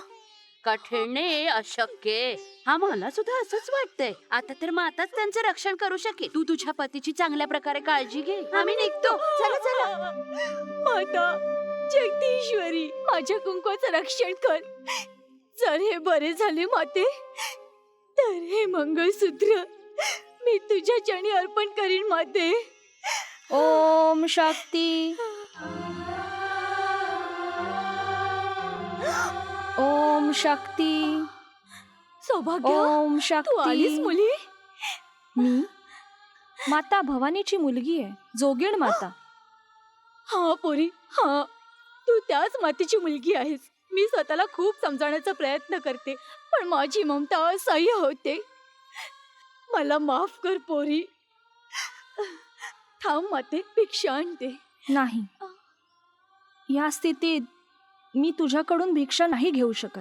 जेव्हा तू लहान होतीस तेव्हा मी तुला माझ्या याच हाताने घास भरवत होते, पण आज या हाताने मी तुला भिक्षा सुद्धा घालू शकत नाही. बघ ना पोरी, आज कशी स्थिती झालीये माझी. गुलाबाच्या रोपावर फुलांसोबत काटे सुद्धा असतात. फूल हवं असेल तर काटे सुद्धा टोचतातच. त्याचप्रमाणे आपल्या वाट्याची सुखदुःख स्वतःच भोगायची आहेत. त्यामुळे त्यांच्याकडे आपण पाठ फिरवता कामा नये. तूच माझ्यासाठी धर्माची देवी आहेस. माझ्या कुंकवाचं रक्षण कर माते. माझ्या कुंकवाला वाचव.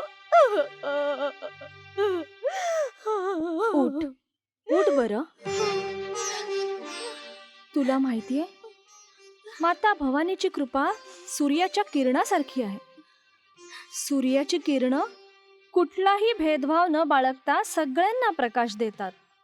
दुःखी होऊ नकोस. भक्तांच्या डोळ्यातून अश्रू ओघळले तर ते अश्रू आपल्या पदराने पुसणारी ही माता सदैव तुझ्या सोबत राहील. हे बघ, आधी त्या हळदीच्या पाण्याने आंघोळ कर, मग देवीची पूजा कर, सेवा कर. सगळं व्यवस्थित होईल.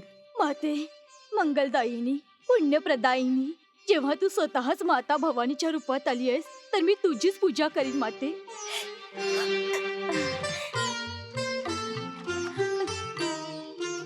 ओम शक्ती माते, ओम शक्ती माते, ओम शक्ती माते, ओम शक्ती माते, ओम शक्ती माते, ओम शक्ती माते, ओम शक्ती माते, ओम शक्ती माते, ओम शक्ती माते, ओम शक्ती माते, ओम शक्ती माते. हा हा हा हा. माते, मी तर बरा झालो. माते, मी तुझ्यावर विश्वास ठेवला आणि हा चमत्कार झाला. माते, माते, माते, माता भवानी, महाशक्ती, माता भवानी, माता भवानी, हा कसला चमत्कार आहे माते. मी यातना भोगत होतो, वेदनेने तडफडत होतो, पण मला एका रात्रीत तू बरं केलंस. हे सगळं माझ्या समोर झालंय. हा अद्भुत चमत्कार मी माझ्या डोळ्यांनी पाहिलाय. तुझ्या चरणी माझे कोटी कोटी प्रणाम माते. हे माते, तू मला इतकी इतकी कठोर शिक्षा का दिलीस माते? नाही दिली, नाही. मातेने कुठलीही शिक्षा दिली नाही. 9 महिने आपल्या उदरात वाढवून पालन पोषण करून त्याला मोठं केल्यानंतर आपल्या मुलाला शिक्षा करू शकते काय? कधीच नाही. चूक सुधारण्यासाठी आई प्रेमाने त्याला एक थप्पड मारते, बस. का? झालेल्या चुकीची पुनरावृत्ती होऊ नये यासाठी. आणि मग त्याला मायेने आपल्या जवळ घेते.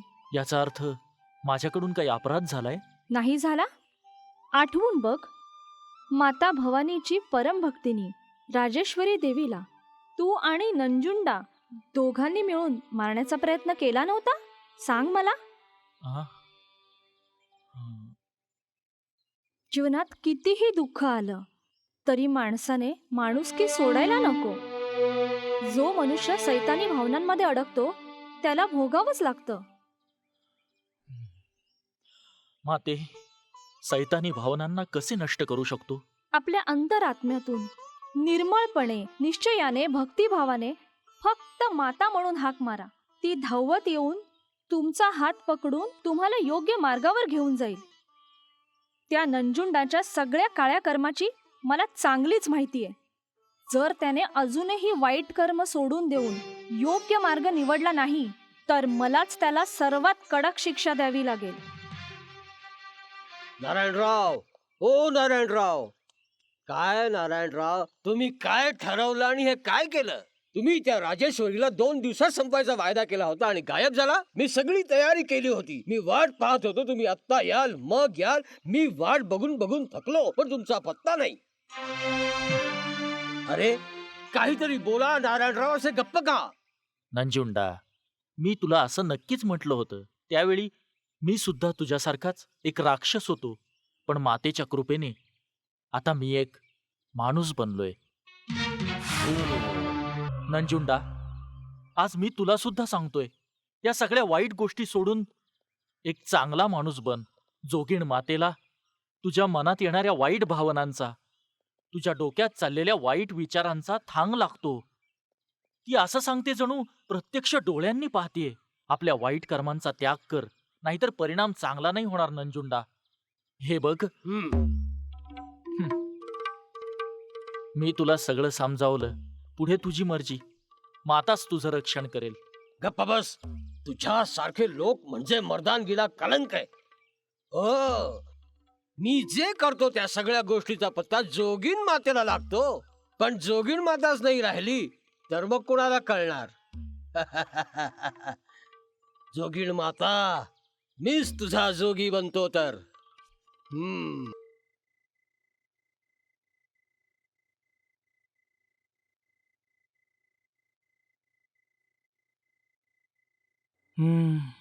सकाळपासून रात्रीपर्यंत मनापासून कष्ट करते आणि अगदी थकून बाकून जाते बिचारी. शेवटी कोणासाठी इतके कष्ट घेते? माझ्यासाठी. आणि कोणासाठी? माझ्यासाठी. हा, तू तू एक बेजबाबदार पिता आहेस. तुला लाज नाही वाटत? एका आई विना मुलीला तू किती प्रेम दिलेस, किती ममता दाखवलीस. त्यांनी आता लहान मुलगी राहिली नाहीये, ती मोठी झाली आता. पितृत्वाच्या नात्याने मुलीच्या प्रती आपलं कर्तव्य विसरलाच काय? हा, मी एक पिता आहे. आपल्या तरुण मुलीसाठी एक चांगलं वर शोधून तिचं लग्न लावून देणं हे माझं कर्तव्य आहे. परंतु तिच्या लग्नासाठी मी इतके पैसे कुठून आणू? कोण देईल मला पैसे?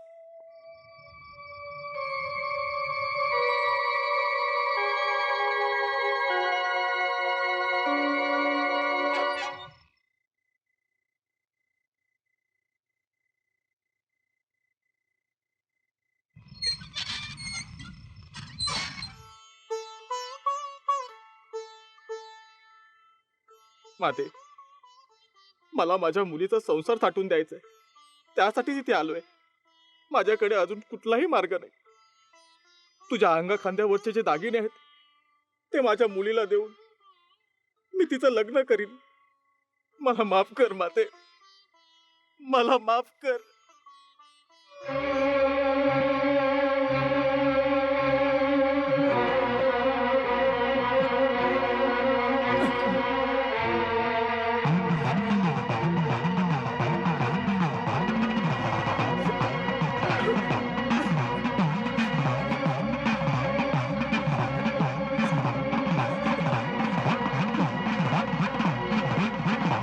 चेन्नी, चेन्नी मुली, चेन्नी बेटी.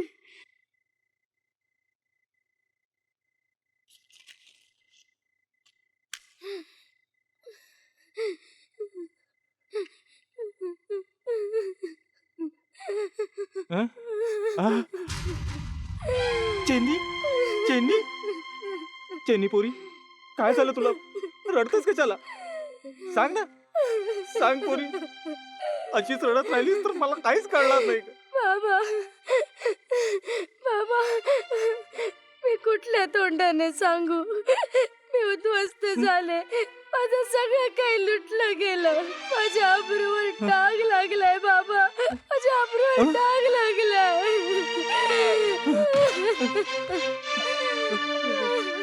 हे तू काय बोलतेस मुली? काय बोलतेस?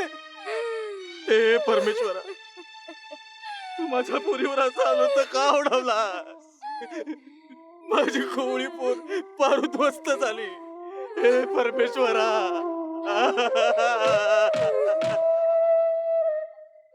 माते, माते भवानी, मदत कर माझी.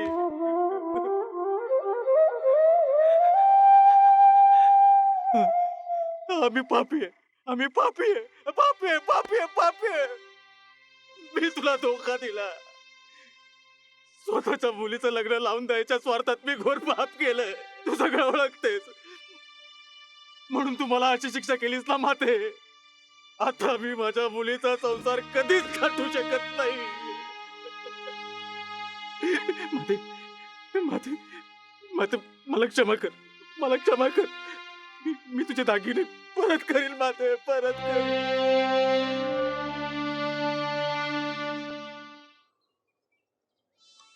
पाहिलं कसा हुशार आहे माझा राजा. सापांच्या जातीतला सगळ्यात हुशार साप आहे हा. खरंच सांगतो, जेव्हा कधी माणूस किंवा जनावर याच्याशी सामना करतं तेव्हा ते मैलोन दूर पळून जातात साहेब. एवढंच नाही, या सापाला माझी प्रत्येक गोष्ट समजते बर का. हा, आणि जे काम माणूस नाही करू शकत ते काम माझा राजा करतो. खरंच तू जे सांगशील ते सगळं काम हा साप करेल. मी सांगितलं ना साहेब, जर मी एक रेग मारली तर तो ती पार करणार नाही इतका आज्ञाधारक आहे. हे बघा, आता दाखवतो. काय हो, तुम्हाला मी कापड आणायला सांगितलं होतं, आणलं? हा हा, जोगीण मातेनं हे मंदिराच्या बाहेर वाळायला घातलं होतं, तिथून मी चोरून आणलंय. हे घ्या. शाबास, आता समजाच की तुमचं काम झालं. उद्या नागपंचमी आहे. मी राजाला या कापडाच्या तुकड्याचा वास देतो आणि उद्या जिथे पूजा आहे तिथे याला पुरून टाकेन. उद्या जोगीण माता तिथे पूजा करायला नक्की येईल, समजलं? योग्य संधी साधून माझा राजा तिच्या कहाणीचा शेवट करेल. छान, खूपच छान.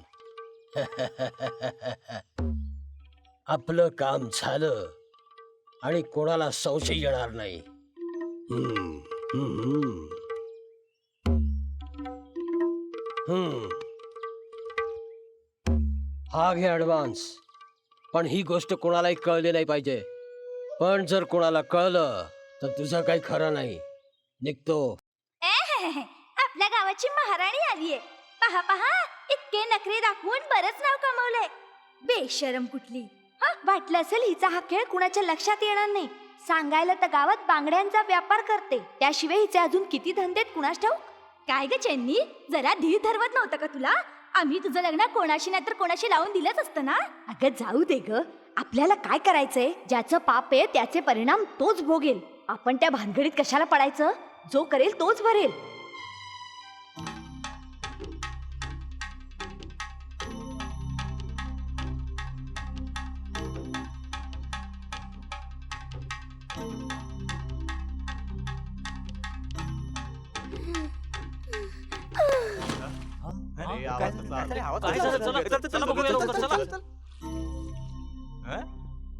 चन्नीला काय झालं? आम्ही तिथेच होतो. ती पळत आली, तिनं विहिरीत उडी मारली. आम्ही तिला विहिरीतून बाहेर काढलं. खूप चांगलं केलं. आता तुम्ही जा, मी घेते तिची काळजी. ठीक आहे, जा. ठीक आहे, चला, ठीक आहे. चला. जातो. चनी, चनी,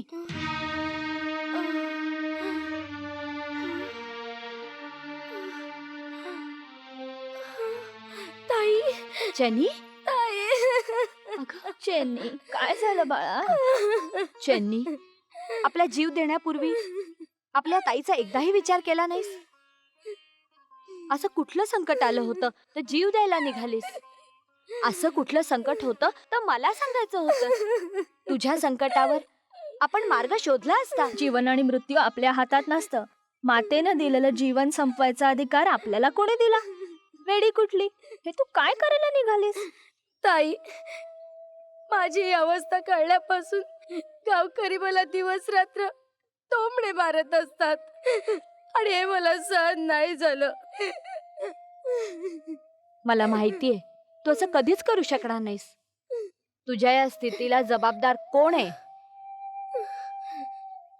त्याला अतिशय कडक शिक्षा मिळेल. सांग चैनी, कोण आहे? कोण आहे तो चैनी? बिचारी, ती स्वतःच्या तोंडून कसं काय सांगणार?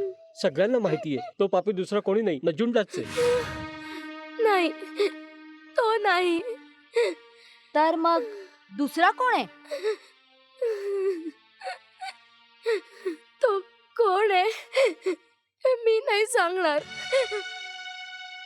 का नाही? मी आई विना मुलगी आहे. माता भवानीच माझी आई आहे. माझ्यावर बलात्कार झालाय, पण हा तिचाच अपमान आहे. जर तिला माझ्याबद्दल सहानुभूती वाटत असेल तर माता सांगेल की अपराधी कोण आहे, किंवा माझ्या या अवस्थेला कारणीभूत असलेल्या सगळ्यांसमोर आपला गुन्हा कबूल करेल. माता चमत्कार घडवेल. हे सत्य आहे, सत्य आहे, सत्य आहे.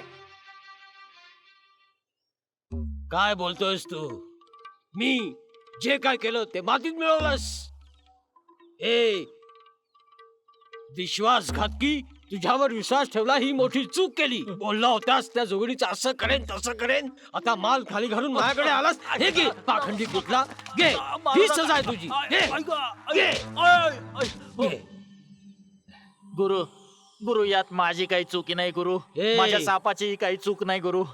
गुरु माझे बाकीचे पैसे तरी द्या आता. बाकीचे पैसे पाहिजे तुला? पाखंडी कुठला. आता जर पुन्हा आपलं काळं तोंड दाखवलं तर तुला सोडणार नाही. चल निघून जाय तू. जा. मग माझ्या बाकीच्या पैशाचं काय?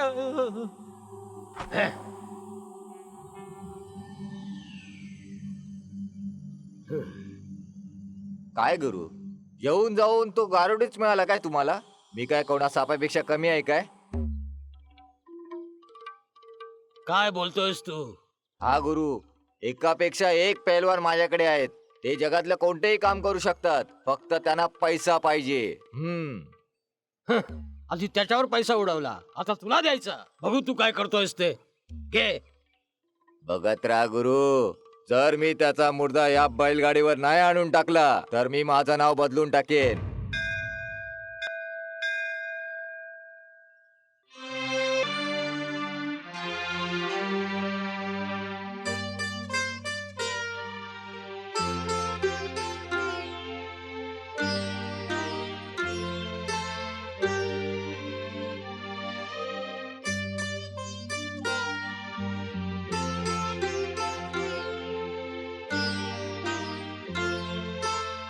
माते, माझ्या मुलीच्या विषयी लोक काय काय उलट सुलट बोलतायत.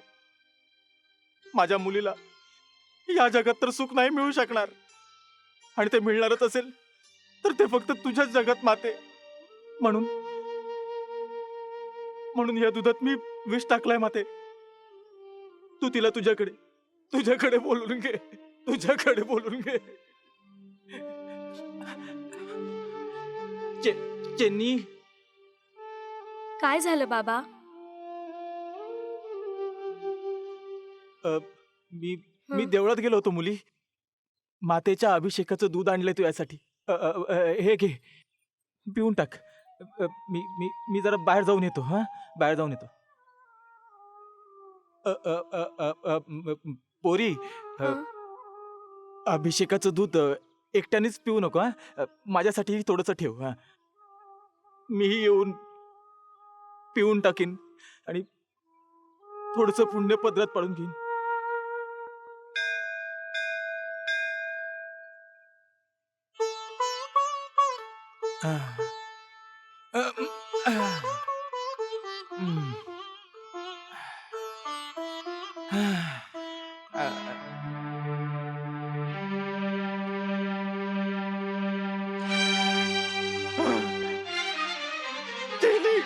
त्यांनी बेटी, सगळं दूध तू एकटीनच प्यालीस. माझ्यासारख्या पाप्याला जिवंत ठेवून तू एकटीच हे जग सोडून गेलीस. माझ्यासारखा बाप तुला 7 जन्मात नको मिळू दे. उलटवलेलं भांडण धुता तरी येत, पण चारित्र्यावर पडलेला डाग तुला धुता येणं शक्य नव्हतं, म्हणून तुझा जीव दिलास ना पोरी. चेन्नी पोरी, मला निराधार करून तू कुठं गेलीस का पोरी? कुठं गेली? बाबा, बाबा, का रडताय तुम्ही बाबा?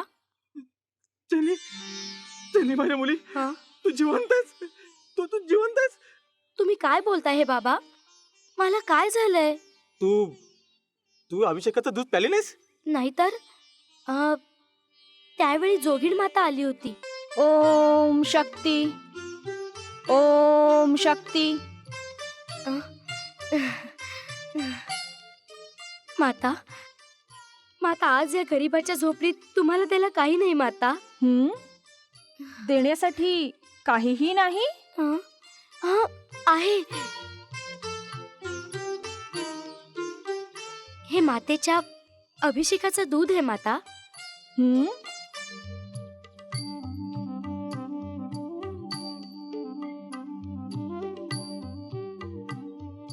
अभिषेकाचं दूध मला खूप आवडतं.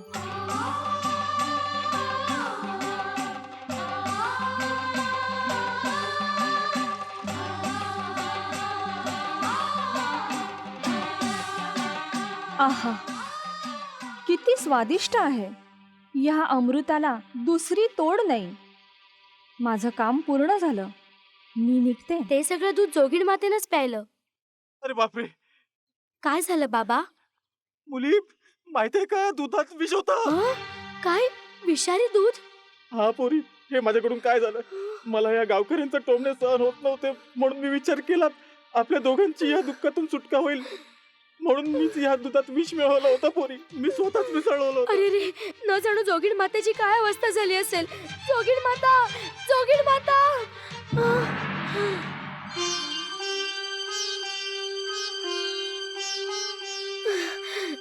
जोगीण माते, अज्ञानामुळे माझ्या हातून अपराध झालाय.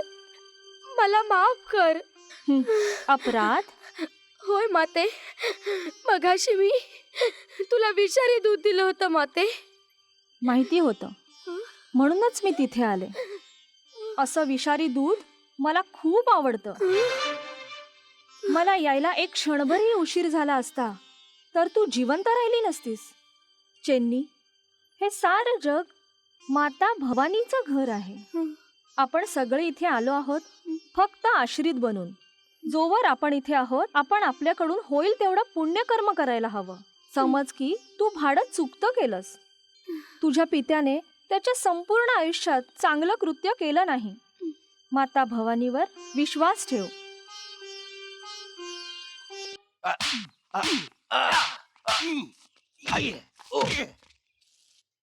विश्वासघातकी कुठला? अरे काम होत नाही तर शेकी काय मिळवतोस? मोठ्या एटीत माझ्याकडून ऍडव्हान्स घेऊन गेला होतास. पैसे काय छाडायला लागतात? कुठे आहे ती बाई? अरे ती बाई नाही, चंडिका आहे, चामुंडा आहे, म्हणून मी तुमचं काम करू नाही शकलो गुरु. अजून खोटं बोलतोयस? नीच कुठला? नाही सोडणार. मोठी आली देवदासी जोगीण माता. तुला वाटतं तू सगळ्यांना मूर्ख बनवू शकतेस? जादू टोणा करतेस काय? तुझ्या या मंत्रतंत्राचा माझ्यावर परिणाम नाही होणार. आता बघच तू माझा मंत्र. ओम शक्ती, ओम शक्ती, ओम शक्ती. ओ जोगीण माता. जोगीण माता भिक्षा मागायला आलीये. हा, मी सुद्धा तुला भिक्षा घालायलाच दरवाजा उघडलाय. मी तुला अशी तशी भिक्षा नाही घालणार जोगीण माते. तुझ्या संपूर्ण जीवनात कोणीही तुला भिक्षा दिली नसेल अशी भिक्षा मी तुला देईन. आत ये. जोगीण माता कुणाच्याही घरात जात नाही. हा हा हा, तुला त्याची गरज नाही. मी स्वतः तुला मोठ्या आदरानं आत घेऊन जाईन. ये, चल आत चल. नंजुंडा, माझा हात सोड. तुला माहिती आहे ना, देवदासी आमच्यासारख्या लोकांचं मन रिझवण्यासाठीच जन्माला आलीये. मग तुला कसं सोडू मी? दुष्टा, एका जोगिणीला, देवदासीला तू भोगवस्तू समजतोस काय? ती मातेच्या चरणावर स्वतःला समर्पित करणारी एक पवित्र स्त्री आहे. जोगीण माते, या ज्ञानाच्या गोष्टी तू तुझ्यापाशीच ठेव. रसाळ फळ हाती लागतं तेव्हा ते चाखण्यातच शहाणपणाचं असतं.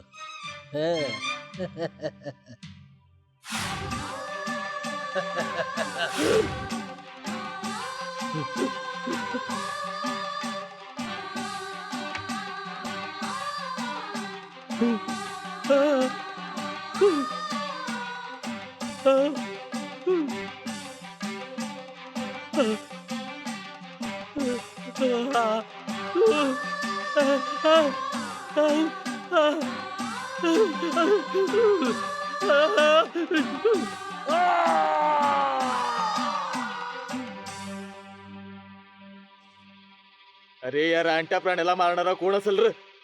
अरे दुसरं कोण असेल? पुरुषोत्तमच असेल, दुसरं कोण? त्याच्याबरोबर त्याची दुश्मनी होती. बरोबर. नाही, मी नंजुंडाचा खून नाही केला. मी खून नाही केला. तूच खून केलायस. तुझ्या आणि त्याच्या मधल्या वैराची सगळ्या गावाला माहितीये. त्या दिवशी तुम्ही दोघ जण भांडत होतात तेव्हा तूच त्याला मारण्याची धमकी दिली होतीस. मी रागात नक्कीच बोलवतो, पण त्याच्या खुनाशी माझा काहीही संबंध नाही. तो माझा मुलगा आहे म्हणून मी त्याची बाजू घेत नाही. तो काय वाटेल ते करू दे, पण तो ते कबूल करतो, लपवत नाही. यावेळी सुद्धा तो खरंच बोलतोय. आपल्याला त्यावर विश्वास ठेवायला हवा. असं होणार नाही जमीनदार साहेब. सगळं गाव जेव्हा त्याला खुनी मानताय तेव्हा तुम्ही कसं नाही म्हणताय? ताई, हा खून कसा झाला, कुणी केला? आम्हा सगळ्या गावकऱ्यांना वाटतंय की तुम्हीच त्याचा निर्णय द्यावा. हा खून कोणी केला पंचायत बोलवेन, तिथेच आपण निर्णय देऊ. ठीक आहे. लवकर चला, लवकर चला, चला, चला.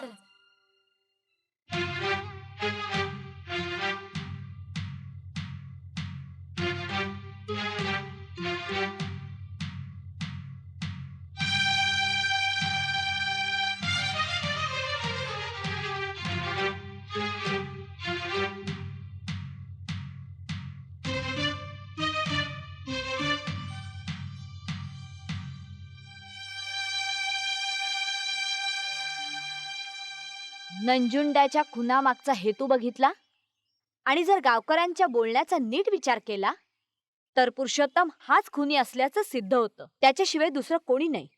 म्हणूनच त्याला शिक्षा मिळायला हवी. नाही नाही, मी खून नाही केला. विश्वास ठेवा, मी खून नाही केला. तर मग अपराधी कोण आहे सांग. मी सांगते, मी माता भवानीची मूर्ती आहे. मी इथे तुम्हा सगळ्यांना खरं सांगायला आली आहे. हा पुरुषोत्तमच अपराधी आहे, अपराधी आहे, अपराधी आहे.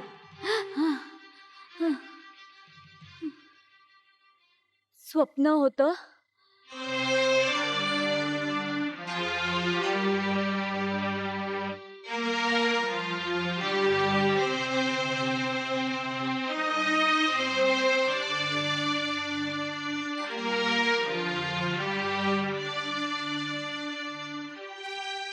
भाऊ बहीण माता पिता किंवा कुठलंही नातं असू देत, ते न्यायाच्या आड येता कामा नये. धर्म आणि सत्यामध्ये कुठलीही गोष्ट अडचण बनता कामा नये. सत्याचा जय व्हायला हवा, जय व्हायला हवा. गावकऱ्यांनो, जर या खुनामागचा हेतू पाहिला गेला तर नंजुंडाचा खून पुरुषोत्तमनेच केला आहे. दुसरा कोणी हा खून करूच शकत नाही. म्हणून माझं असं म्हणणं आहे की अशा खुन्याला पोलिसांच्या हवाले केलंच पाहिजे. नाही नाही, मी खून नाही केला. जर तू हा खून केला नाहीस तर मग खुनी कोण आहे? ते मला माहित नाही. ज्यावेळी खून झाला मी तिथे नव्हतोच. तू तिथे नव्हतास तर मग कुठे होतास? सांगतो, मी खून केला नाही, पण मी त्याही पेक्षा घृणास्पद गुन्हा केलाय. खूप मोठा अपराध केलाय. तुम्हाला सगळ्यांना माहिती आहे की मी दारू पितो. ज्या दिवशी नंजुंडाचा खून झाला त्याच रात्री मी दारूच्या नशेत चैनीच्या घराकडे जात होतो. तेव्हा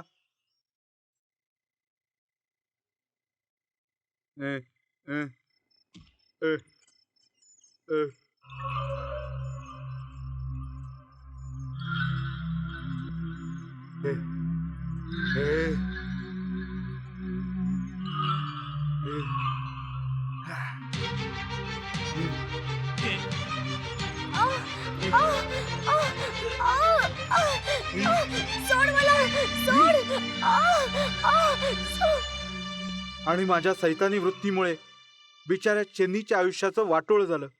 मला वाटतं हे सत्य माझ्या तोंडून येण्यासाठीच माता भवानीने मला खुनाच्या आरोपात अडकवलं. मी माझी चूक मान्य करतो आणि चेन्नीशी लग्न करायला तयार आहे मी. पण नंजुंडाचा खून मी केला नाही. तर मग हा खून कोणी ना कोणी केलाच असणार. हो, हे सत्य मी सांगते. तुम्ही कोण आहात माई? मी कोण आहे त्याची चर्चा आपण नंतर करू. पुरुषोत्तमने खरं सांगितलंय, तो निरपराध आहे.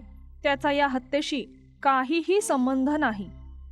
तर मग ही हत्या कोणी केली आहे सांगाल का? तो कोण आहे हे मी सांगते. चला माझ्यासोबत.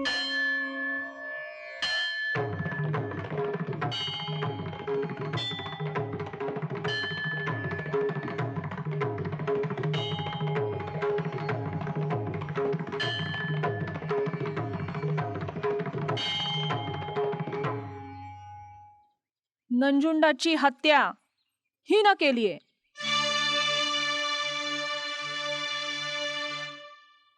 खरंच का? जोगीण मातेने हत्या केली? नाही, हे आम्हाला मान्य नाही. विश्वास कसा ठेवणार? ही गोष्ट मी नाही सांगितली. जोगीण मातेने स्वतः मला सांगितलं की तिनेच ही हत्या केलीये. त्या दिवशी जेव्हा ती नंजुंडाच्या घरी भिक्षा मागायला गेली होती, त्या दुष्टाने हिच्यावर बलात्कार करण्याचा प्रयत्न केला.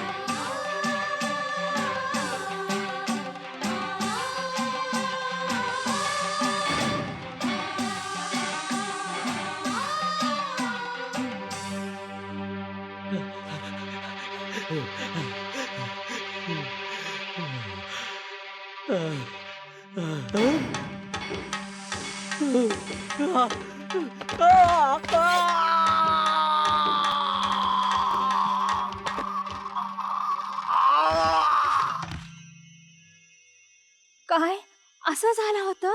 सगळी आपली लीला आहे माते. माते, ज्या कुणीही अपराध केला असेल त्याची तुझ्याकडून सुटका होणं शक्य नाही. हीच गोष्ट तू सिद्ध केलीस माते.